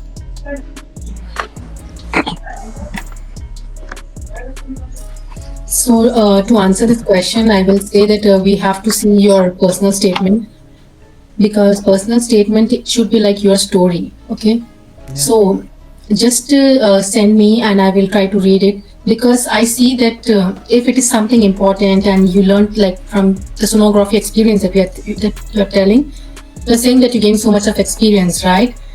So, and that is the point when you collaborated with so many people, right? Yes. Exactly. So you can mention it because it is one of your strengths, right? But we have to make sure, because I see people are mentioning everything, 7, 8 paras, 7 stories. No, it should not be like that, okay? Impactful stories. If it is one also impactful, but you are sharing so many lessons that you learned, and many of the candidate roles, that's good, okay? Yeah, actually, the work I'm doing is actually directly involvement with the patient. It's not, and we have I'm part of a treatment plan, and I myself doing under delegation, I'm doing the procedures. And because of that, I really got I work in different clinics, like 2 pain clinics, one very high-end sports clinic. And my references, the LORs I provided, they are all from faculties. So they know me very well, and the faculties are providing. In fact, I applied. The only drawback in my application is my year of passing the NAC is like quite. I mean, I lost hope because of the same thing. Like people are not applying because of their low scores. So I took NAC long time ago, and my that time EE score wasn't great. Although we got approved long time ago, and QE was okay. So I wasn't even applying, thinking in my head that I'm not even, capable or not to par to even apply for the residency. So I was focusing more on my ultrasound skills and I was working, alhamdulillah, doing great in that. But now I feel like now they are more welcoming to IMGs. So it's like time I should retake my NAC to, increase my score this year. Because in second iteration, there's another question regarding if you have very strong connections in terms of the LORs. Although they have provided very good LORs, but they all want to go above and beyond to help me out. So how should I approach them if they can help me in the second iteration, those connections? No, connections won't work here in Ontario because I don't know much about it actually, to be honest. Because every university picks up the candidates. They see the portfolio and they pick up the candidates which they like. It works like that. Right. It is in the US that someone says, oh, this candidate's very good take. In the US, such things happen, but not here. They see the overall profile. So this year, I know like a group of candidates who gave repeated NAC exam, improved it significantly, and they got matched also. If it is very, very more than 5 years ago, then you can think, okay? Yeah, there's definitely a room to improve. Don't give up. It's a journey, okay? Right. So can I share my CV and personal letter with you as well? I think I shared with Dr. Crespo. And if you have time, and I'll email it to you as well. So if you can see the way I'm putting my other experience in my, actually, I find that it's very helpful in terms of my building rapport with the patients and being in a clinical practice as an associate physician or a medical sonographer, like working in 2 roles. Okay, we will see, okay? We'll see yours and personalize. And thank you so much. It was an amazing session. And Dr. Crespo has always been very helpful, and it's good to have feedback from Dr. Nishad as well. Really helpful. Thank you so much. Yeah. So great. So the way I've been trying to work hard as well is to sometimes make and put this information online with this QR code. Is you can scan it and then you'll be on that page and you'll see the information that I share. So the things I'm trying to do is to be able to build a platform where people can go there easily and find like the right study partner that can, they can study with. I think this is also a very important thing of choosing the right study partner. I see a question here asking about the difference between clinical assistant and associate physician. Well, it's the same thing. Some programs call it clinical assistant, some programs call it associate physician, but I think they're trying to harmonize the names all across Canada now. So essentially it's the same thing, so there's no big difference. All right, next question is Dr. Ifoma. Hi, thank you, Dr. Crespo, for the very insightful session.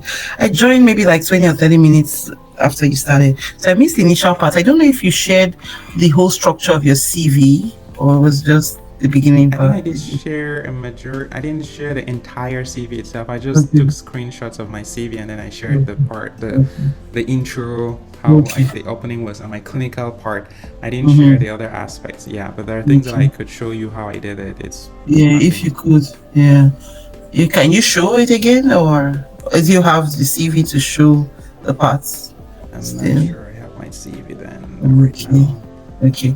Do you have slides for this discussion today? I do have the slides, yes. I can share the slides. Okay.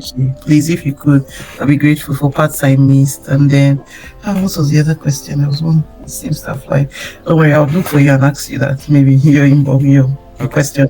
Okay, right. Thank you. Yeah, Dr. Jerry.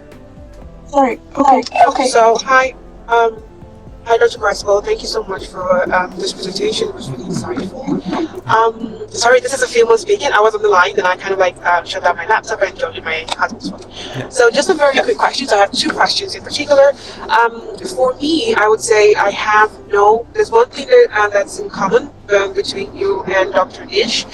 You both have, I would say, a vast clinical research experience. So I do not have that. My clinical, anything has to do with research, I'm like ground zero on that. What would you advise me to do at this point? You don't have to worry. So one of the other people that I studied with, she had just graduated. There's some echo there.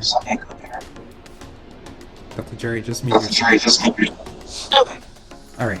Yeah, that can give you my answer. So one of the people that I work with actually had just graduated out of medical school for 2 years.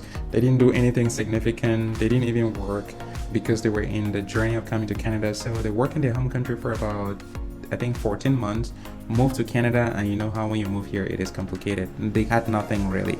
I think she was working as these people who assist, like nursing aid in this long-term care homes where you have these elderly.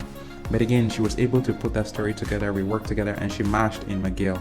So again, it's just how you tell your story. You don't have to have a ton of research or clinical experience or whatever. No, I had zero clinical experience here. I don't really think I had a fancy research background, just a couple of publications, but nothing really so crazy. Okay, thank you so much. This is my second question. Right now, it's like the third month of the year of 2025. So for someone that's just gonna starting out their NAC journey as well as the QE1 journey, what would you advise that person to do from now, let's say January to December or September before CaRMS open in November? What would you advise during this time period? What should you be doing to be an ideal candidate? Apart from studying and studying to know, please don't study to pass. If you study to pass and it happens that something happens, all the information might fly off your brain. Study to know. There are many strategies that I talk about, and one of the sessions that I did is how you learn to know. So study to know. It will help you not only when you match, but when you get into residency. Number 2, try to gain mentorship by building connections. Networking is very important. Number 3, some volunteering work will really be important. Even if it's community cleanup, walking, whatever, it will be important. Number 4, online courses, trying to do something about maybe indigenous population, something about health, mental health act, anything that is,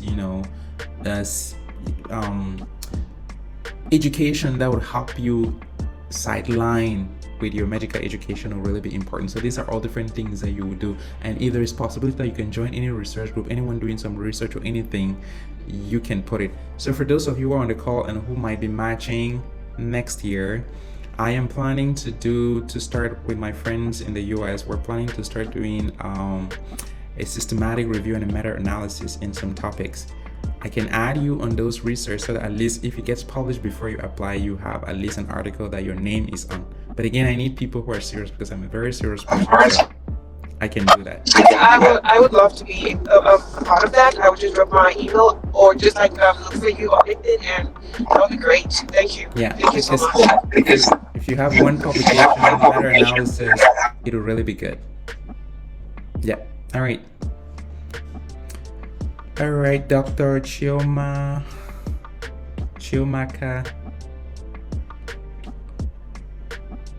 Okay, thank you.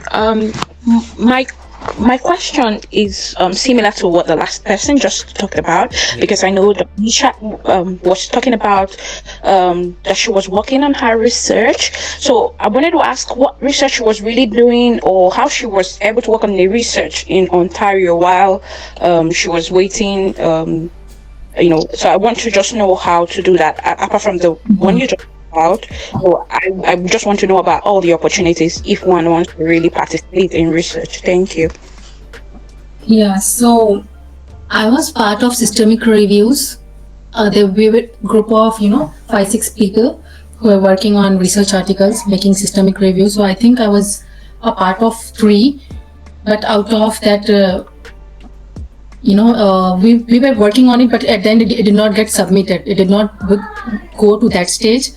But we worked on that, all the research, searching for articles, collecting, and then writing the articles. Yeah. I was a part of writing community articles also. But I mentioned in CaRMS that this is not published yet, okay? This is ongoing because we did not finish it yet. So I was doing like that because...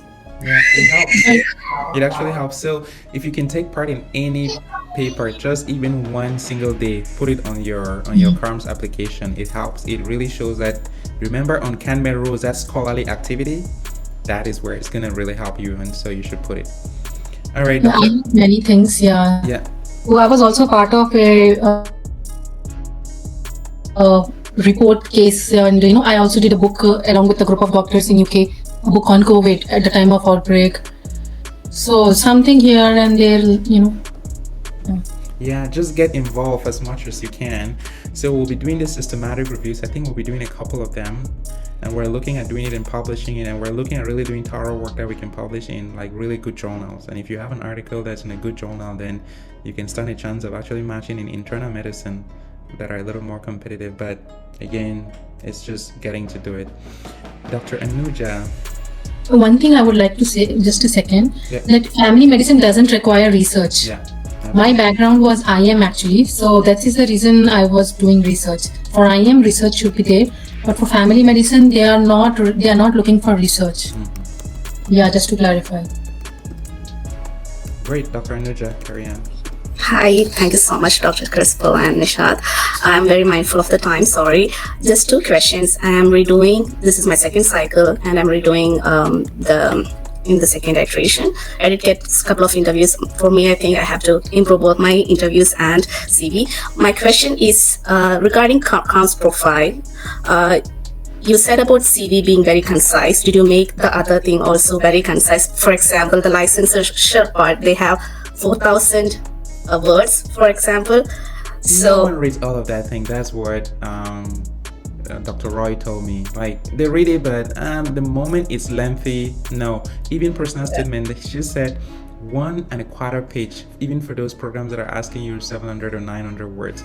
1.25 page, the moment is about 2 pages, people tire, especially if you're not again a good storyteller. Don't write a lot. Make it concise and straight to the point. Okay, I'll go. And use bullet points for the most part. If you can bullet it out, people find reading that easier. Okay. Thank you so much. Second question, you did apply for surgery and medicine. Yep. So for our custom CV, we can tailor it accordingly. How did you put those in the CaRMS profile so that it is, balanced? I am applying both for psychiatry and family medicine. My custom CVs I tailored, but I feel like my profile is more heavy on psychiatry. Maybe that's why I didn't get considered in family medicine. I don't know. I think it's because you're putting in so much information. If you put in clinical information is valid across the board. Of course, I had 3 CVs, one for internal medicine, one for surgery, and one for family medicine. But that is the CV that were, but on the CaRMS profile, it was just clinical experience that I put in there, making sure I'm trying to show that I'm a beyond, or like when they say someone meets expectation, like I was trying to show that I surpassed the expectation for a PGY1. I'm not trying to show that I'm a superstar psychiatrist. No, even if I had specialty in psychiatry, I'm not trying to show that. I'm trying to show that I am more than the level of a PGY1 Canadian level, but I am ready to learn and start from that level. So put in clinical information, not much. You saw on the CV I showed. Again, I'll even just go on that CV and show you, like look at this. This is all my clinical experience. I had worked a lot and done clinical things, but look at independent practice. My entire independent practice from 2020 to 2022, 2 years, it's 1, 2, 3 bullet points. And this one for an entire year, 2017 to 2018, it's 2 bullet points. Yeah. It's medicine. You have to show that clinical. That's just what really you have to show. It's not about trying to really show that you are a psychiatrist in the core. No, because they're hiring you for the level of a PGY1. And then again, I would say really, guys, take time on your personal statements. It's very important. It's really very important. Okay. Yeah. And next is Dr. Mariana. Hi, Dr. Crespo. Thank you so much for organizing, and Dr. Nisha, thank you so much for organizing this session. It's very informative. My question is very quick. So for the CV,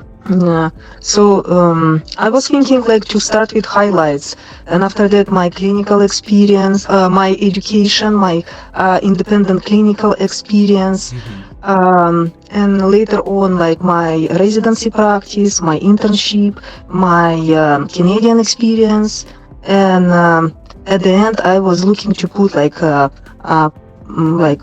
published work, like research, and my question is, what is the like how should I organize this? I mean, like it says that they're asking for chronological order for family medicine, but does it really matter? How do I present my CV? And another question, should I include my CME in my CV? And how many of them can I put? It doesn't, can you see this? Yes, I do. So this is how I organize mine. So you see highlight, medical education, electives, internal medicine observership. I try to bunch the clinicals together. Clinical medicine. Then I went to research experience. This is all the things that, although I thought I had done lots of research, but I combined all of it.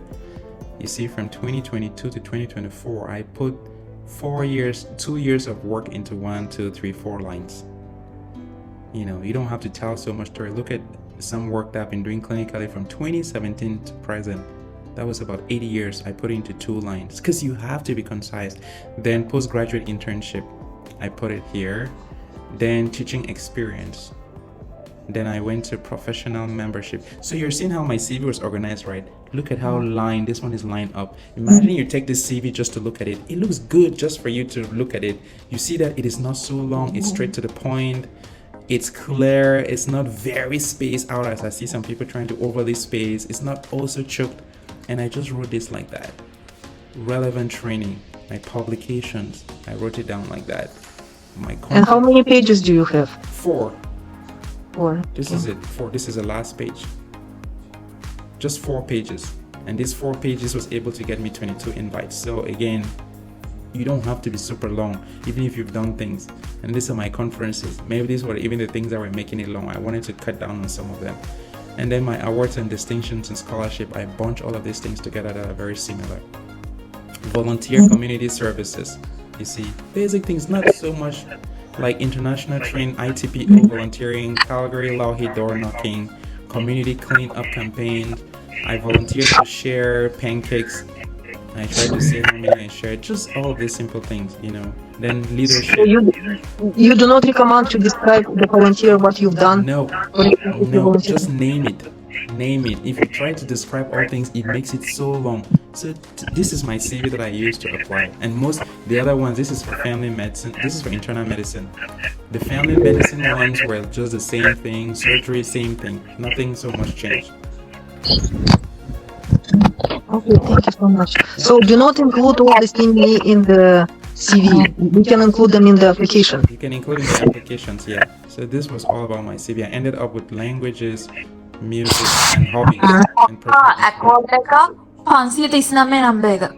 so that is what I did. Thank you so much, Dr. Crespo. Thank you. No worries. Dr. Amanjot. Hi, Dr. Crespo. Thank you so much for the session. Yeah, it's really, really helpful. So, a few quick questions. So, you mentioned about the online courses. So, I did a few online courses. Do I need to put those on the CV or does it go in the application? You can just put in the application. No need to put in the CV. You can put a few that are impactful in your CV. Mm-hmm. Yeah, but you put it under continuous medical education, CME. Okay, sure. Yeah. And another question, it has been asked before. So when there are multiple questions in one, do you always need to jot down? Is that a better approach, or we can go one by one? And if we ask the interviewer to repeat, will it reflect well or not recommended? You can have. I did ask on one of the interviews. I did ask the interviewer to repeat once, but don't do it more than once. If you are someone you think that you can keep the questions in your head, fine. But if you can, it's just better to write them down. Sure. And I know you guys have already done it in the first iteration. And so for Ontario, the last time we told your answers to most of the questions should be somewhere between 2 to 3 minutes each. That is the timeline you should try to follow. Does it hold true for the second as well? Ideally, it should hold for the second. Dr. Nish can answer that question. But it should be the same. The rules are there. They will always tell you once you go on the interview. So it's about still the same 3 minutes per question. Yes. Sure. Thank you so much. And one last question for the personal statement. You mentioned a story. You just showed us a sample of that one. I tried putting that much of a story for one of my things, but then I wasn't able to do the other things in the 500 word count. So I just shortened that one, and I think it took away all the charm that I had added to it as I read through your story. So how would you recommend? Do I take out other things and focus on one story over the personal letter, or on all my personal letters I was either including one example that I use all the CAN-MED rules to show how I met them, or I was using 2 examples. So never use more than 2 examples. You'll make it so long and you'll be out of the word count. Sure. Thank you so much. Thank you so worries. much. Dr. Afshan. Hello. Hi. Thank you for informative session. So my question is that I have applied, I think at least twice for the CaRMS, but I didn't receive any interview. So what I think is that the negative point is that I'm an old graduate, and my QE1 score is good, but NAC is so. But I'm working as a clinical assistant in Manitoba for 2 years, and also doing some research as well. And I have a good clinical practice from back home as well. So what do you think? Why I'm not getting a I don't think the problem is an old graduate. So on this session, there's someone who reached out to me. She had graduated in 2006, came to Canada in 2014, and she matched.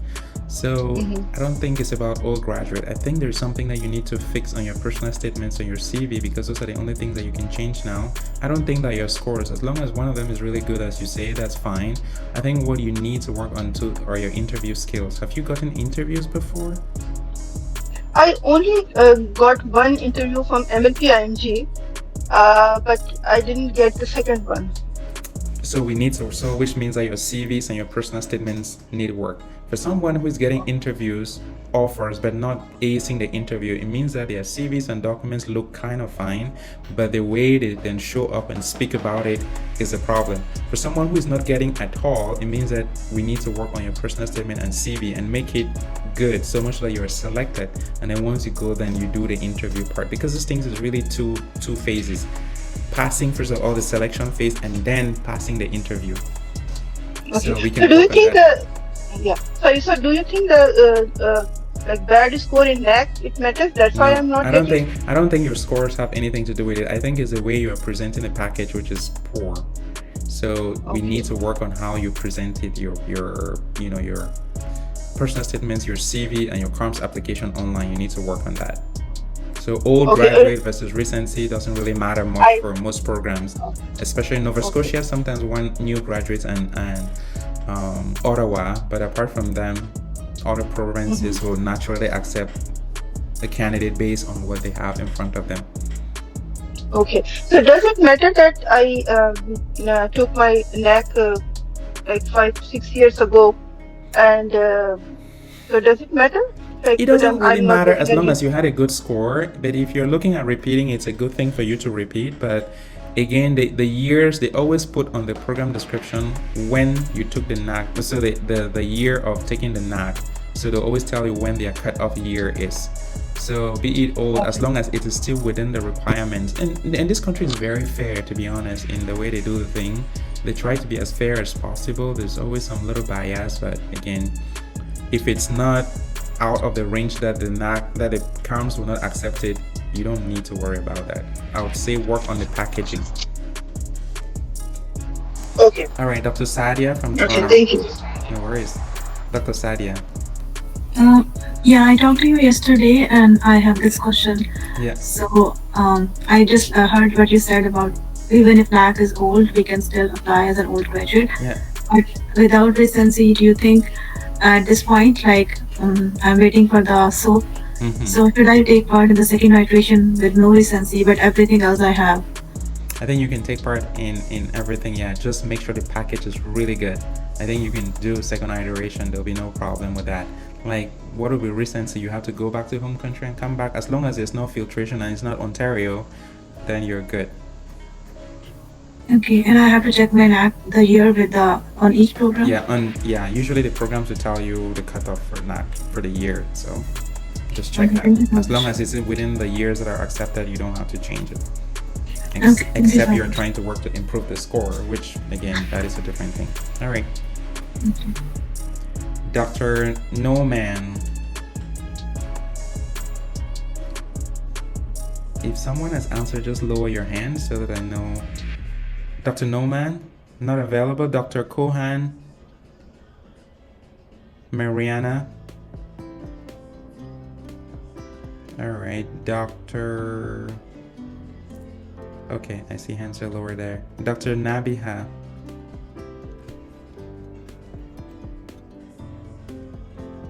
Hi, Dr. Crespo. And hello, Dr. Nish. Thank you so much for this wonderful session.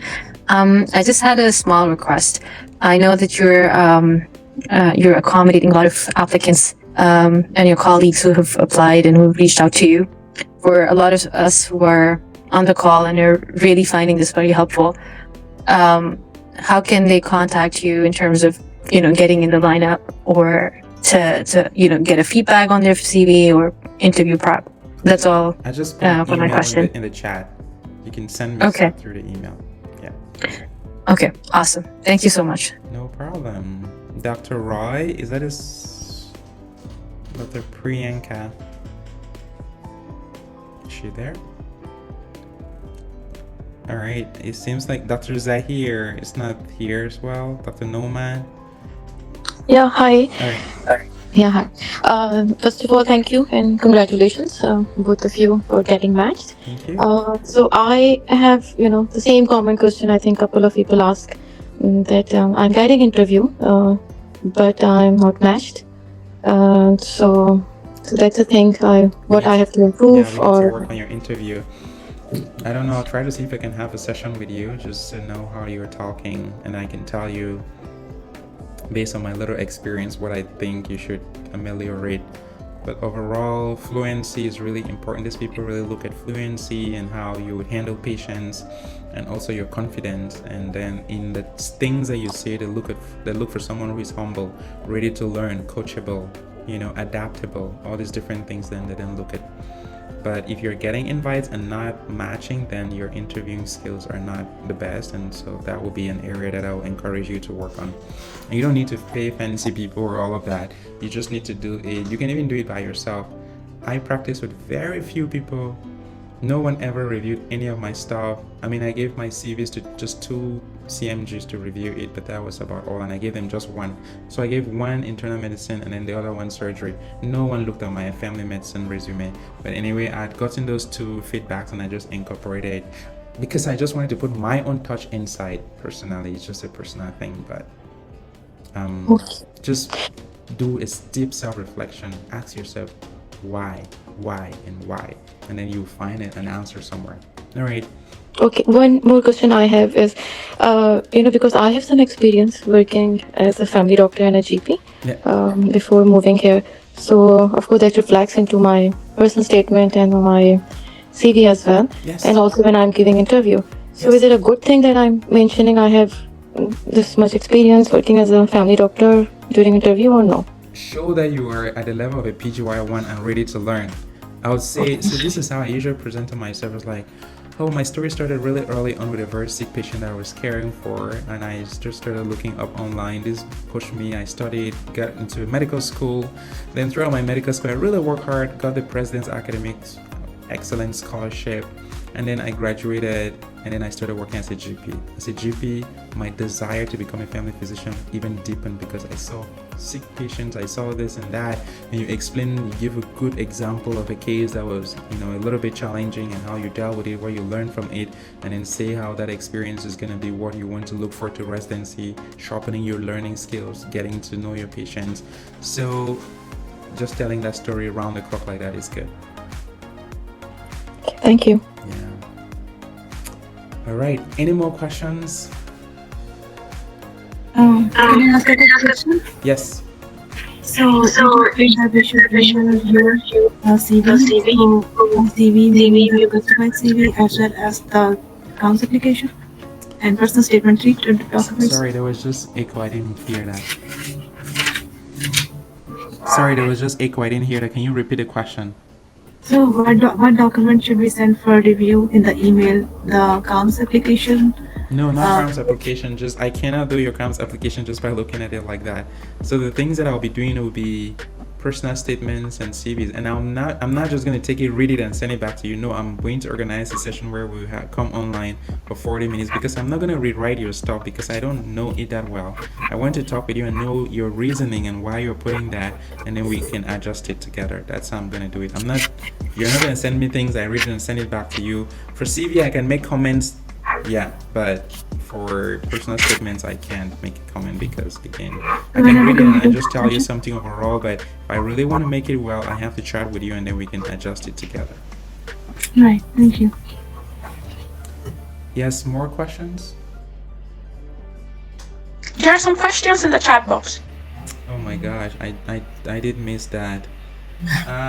Should all graduate apply if no recency but other things present? Yes, all graduates should apply. If your language exam result is submitted after CaRMS window, no, it will be rejected. They will not accept. It is not accepted. How to improve our CV? Well, it's just as what I said. I showed my own CV, right? It's just trying to do as I was showing. Being concise and precise, and then using language that is understandable to the Canadians. Don't use housemanship. They don't know what housemanship is. Don't use integrated health medicine. They don't know what that is. Think of the equivalents in the Canadian system and use that word. No. I was able to get up to 15 in, but I actually got 22. I was able to get 22 because my CV was really good. My personal statement was outstanding. That is what I personally feel because my scores were not, I'm not a top scorer, I'm not a recent graduate.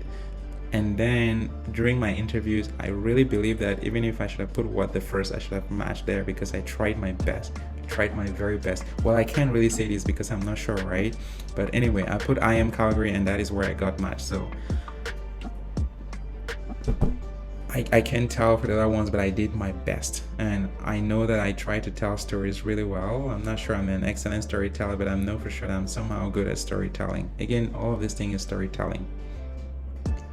Can you please guide if we can participate in SOAP and second iteration? Yes, you can.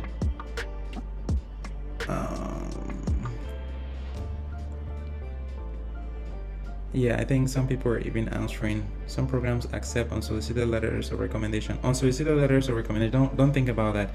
That's not important. That's not for you. Unsolicited means that they read your stuff. They are very interested about you. They want to know whether you're really a good fit for them. And then they ask your mentor or someone, or if you say, I used to work at a UFC with the cardiology department, and then maybe the program director reads your letter, and then they know the person who runs the cardiology department. They can solicit a letter from them. They can ask them like, do you know this candidate? Can you send in a letter for them? And then the person in the cardiology department will either send it or not. So that's what unsolicited or solicited letters are. So it's not something that you control. The programs deal with that. How important is it to have CanMed rules in your personal statement? It's 300% important. Very important. Can someone retake NAC after getting LMCC? Yes, you can retake NAC as long as you've not done your 3 chances of NAC. All right, I think those are the ones. The one for associate physician, I responded already. Someone who was speaking fast. The thing is that, yeah, just take pauses, don't speak too fast, and that'll be good. All right, I think those are most of the questions. Let me see. All right, any more last questions? Hi, Dr. Chris. Yes. Thank you for the great session. I have a quick question. I'm in Ontario, and can I able to put clinical observership under clinical experience? No.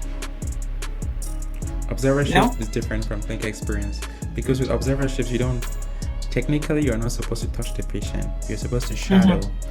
So you can, even if your preceptors do permit you to put it, they can send you a letter. But if not, no. Oh, okay. Yeah. Thank you. No worries. Any more questions? I have a question. Yes. Dr. Avani, go on. So first of all, congratulations, Dr. Crispo and Dr. Nish, for your match. And my question is, you show your CV, right? The way you put your CMEs and the volunteer experience. But for me, the CME and the volunteer experience, I did from my medical school, like 2009. So do I need to put all of the things in the application, or my application and the CV should be the match? Your application to CV should not be the match. A CV is like a shorter contracted form of the application. You can put that on your application because the application has room for many other things. But the CV is a highlight. That's why many of the programs just take the CV and the look, and then they only go deep into application to find details about you. Some programs, they just look at the application and they don't look at the CV. So again, it's really program dependent, but you want to do really a good job on both of them. But please put as much information on your application as possible and put as less information and straight to the point information on your CV as much as possible. Don't submit an 8-10 pages CV. It's not worth it. No one's gonna. Yeah, okay, yeah, I need to work because I didn't get any interview invitation in first iteration. Then I realized after you mentioned that I should work hard on my statement and the CV. Yes. Yeah. I feel like if people put solid work on that, you'll get lots of interviews. You might just then, and if the more interviews you get, the higher the chances that you'll match, at least. Yeah, right.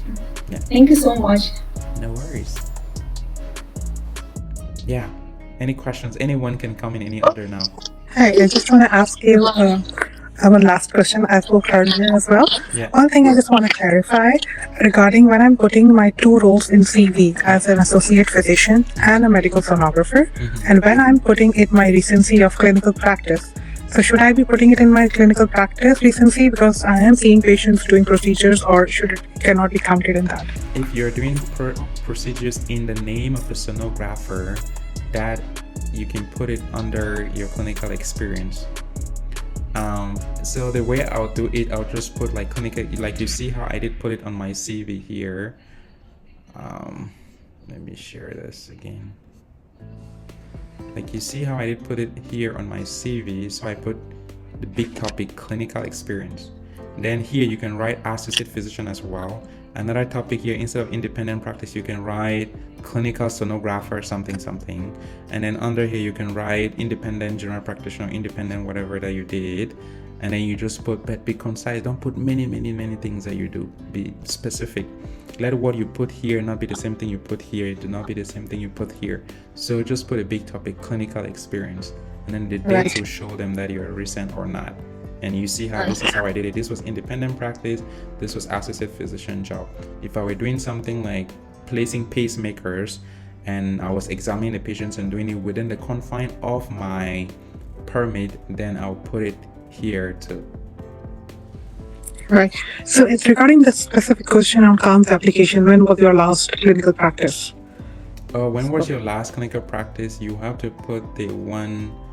I don't think it's just when was your last clinical practice. I think it asks when was your last independent clinical practice. Okay. Yeah.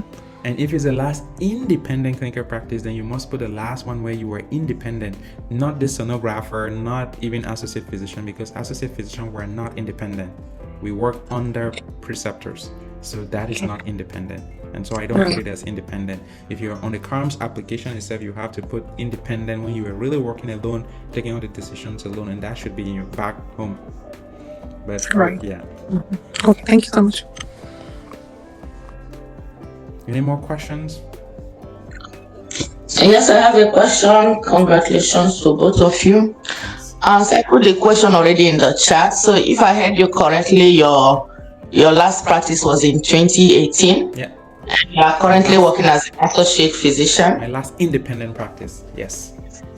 Okay, so when you say last independent practice, did you do something else that, because they usually talk about recency within 3 years. So did you do something else apart from that 2018 independent? No, I did this 1 year of residencies that I started in Japan. So I was in Japan. Yeah, Okay. I was technically a student, so schooling, like, yeah. So it was not independent clinical practice; it was a student. So, okay, that's what they took into. Okay. Yeah. Thank you so much. No worries. Just a quick question. So for unlicensed clinical assistant, which heading should we put that under? You can still put it under, just don't, like the way I put it here, do you see, I don't make it licensed, unlicensed, it is just clinical experience. And Okay, so that would be considered clinical experience, I right? just put this, yeah, it will be considered clinical experience. And then this Okay. is independent practice, which is still Okay. clinical. But every other thing, Okay. like now I was a researcher, then this one becomes research, which is something else. Okay, thank you. Yeah, no worries. Excuse me, doctor, is it possible to show again your CV if it's possible for Do you the have first? any specific questions? Actually, yes, because I have a problem with the I don't know how to say. At the order, for example, do I have to start with which part? Yes. Oh, the order. So this is how I started. This is the beginning of my CV. First and last name, professional highlight, medical education, electives. Then I went further with my clinical experience, just like that. And then the other topics come in any order that you want. Thank you so much. No worries. Hi, Dr. Crystal. Yes. Yes. Yeah, please could you talk about the conference presentations that you had? Yeah. So I started early on my medical school curiosity because I was having a patient, and so I did some research. I was able to get invited to conferences that I did poster presentations. Some of the poster presentations were online, like Keystone Symposia. I did present there. I did present at the American Society of Tropical Medicine and Hygiene. I didn't present, that one was in the US. I did present at the Gordon Research Conference in Switzerland as well. And then there were many other conferences, sometimes that are online. So even if you've done an online presentation, even if it was just a workshop, if it was just a presentation in your university, if it was like a group presentation which you think is significant and important, put it. All right, Dr. Marjan. Thank you so much for your time. My question is that should we include our elective in our CV, or did I get it wrong? You should include your electives in your CV. I did include mine. Didn't you see that? I'm gonna show you again. Sorry, I know this is a very repetitive question, but No worries, that's okay. You're preparing for this stuff, so yeah. See how I put my electives, clinical electives. I didn't go around explaining, I just put what elective was in hematology, university hospital, university, and how long I did it. Gastro, just to not write a lot and reduce space. And you see this is very clear, it's easy to understand what I did, where, and for how long. And this is really what usually matters when they're looking at electives. How long did you do it and where did you do it? That's all. And what branch. okay. Yeah. So I never did that. That was this is pretty actually the third thing on my, you see, highlight medical education electives. okay. Thank you. That was a great point for me. I appreciate it. No worries. Excuse me, doctor. Elective means the part of, for example, in the clinic, not hospital. No, elective is still hospital, but it is something which is not obligatory. You decide by yourself and you do it, and then your school approves it. It's like a clinical rotation, but it's just that you get to choose it what you want. And people do electives because they are looking at, if I want to become a surgeon, then I'm going to be doing electives in general surgery, in traumatology, maybe plastics, maybe pediatric surgery. I'll do all these different electives to build my skill and my knowledge towards becoming a surgeon. And some people want to be an internist and they do rotations in cardiology, respirology, hematology, like that, so that it builds their skills to becoming what they want. Excuse me, is that as a independent or no? Not it's independent, within your school, within your training. Oh, got it. Yeah. Thank you.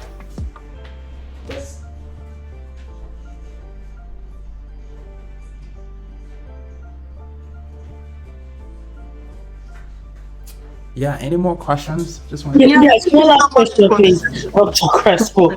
I know you've talked about it earlier, but can you show me again where you put your internship? please. My internships? Yes. My internship were just after my my research experience. So the top part is my name, my year of graduation, and again, you can just do it your own way. There's no specific order that you're supposed to do it, but I put my highlight, my medical education, my electives, my clinical experience, my research experience, my internships. Okay, thank you.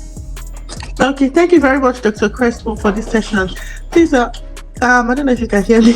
I can. Just keep talking. I'm trying to charge my laptop. Okay, thank you. Okay, please, in your personal letter, you wrote about a clinical story, and I was just wondering how you were able to fit it into the word count by telling a story and still like maintaining the word count. You mean on my personal statement? Yeah. Oh, it is within the word count that you have to write a story. So you think about a story. That's why I said sit down, do a deep self-reflection, and then you're able to put all of that in together. If you sit and you do a deep self-reflection, you will definitely be able to write a very appealing story. Yeah, because the questions they ask us, they have specific questions for the personal letter. Like they ask specific questions, like how are you able to? Yeah, you tweak it. You tweak it to fit it. For instance, this thing I showed you is responding to the question actually on the program description. So it is very possible. So this was just my intro, and then it showed why I want that residency program, because most programs will be like, tell us about yourself and why you're trying to apply to this residency program. Remember that's how most of the first parts of the question will be.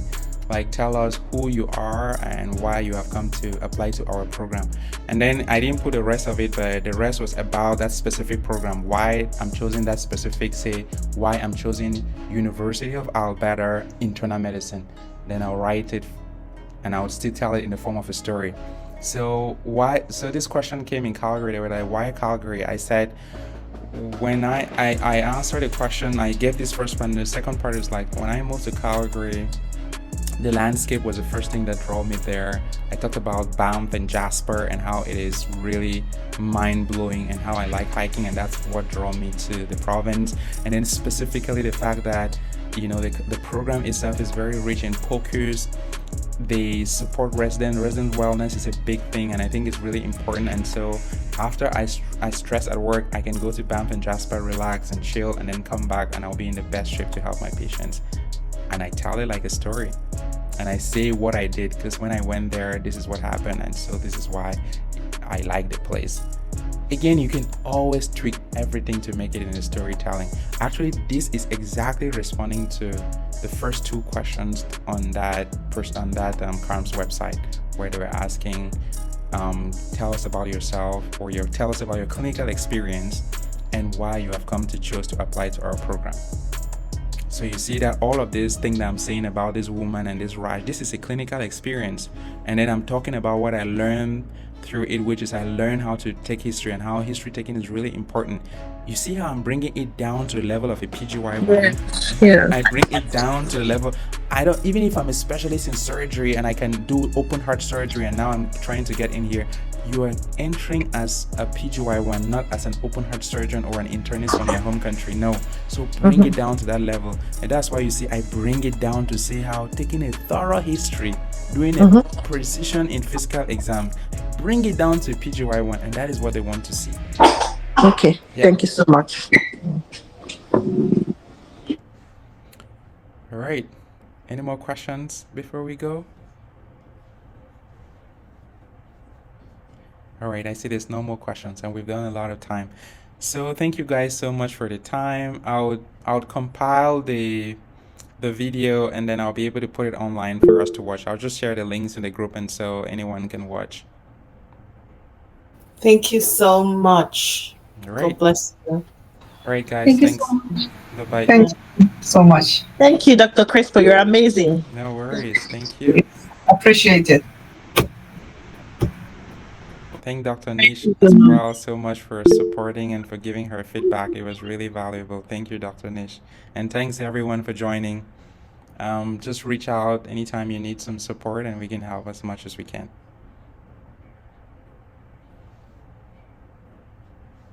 Dr. Chris, please don't forget us if we have any questions during our CV. If you have questions, you can send an email. If I'm not responding, just text through WhatsApp. Oh, good. I have a dedicated time that I try to respond to WhatsApp. Thank you so much. Yeah, I thank will you. do that. Thank you, doctor.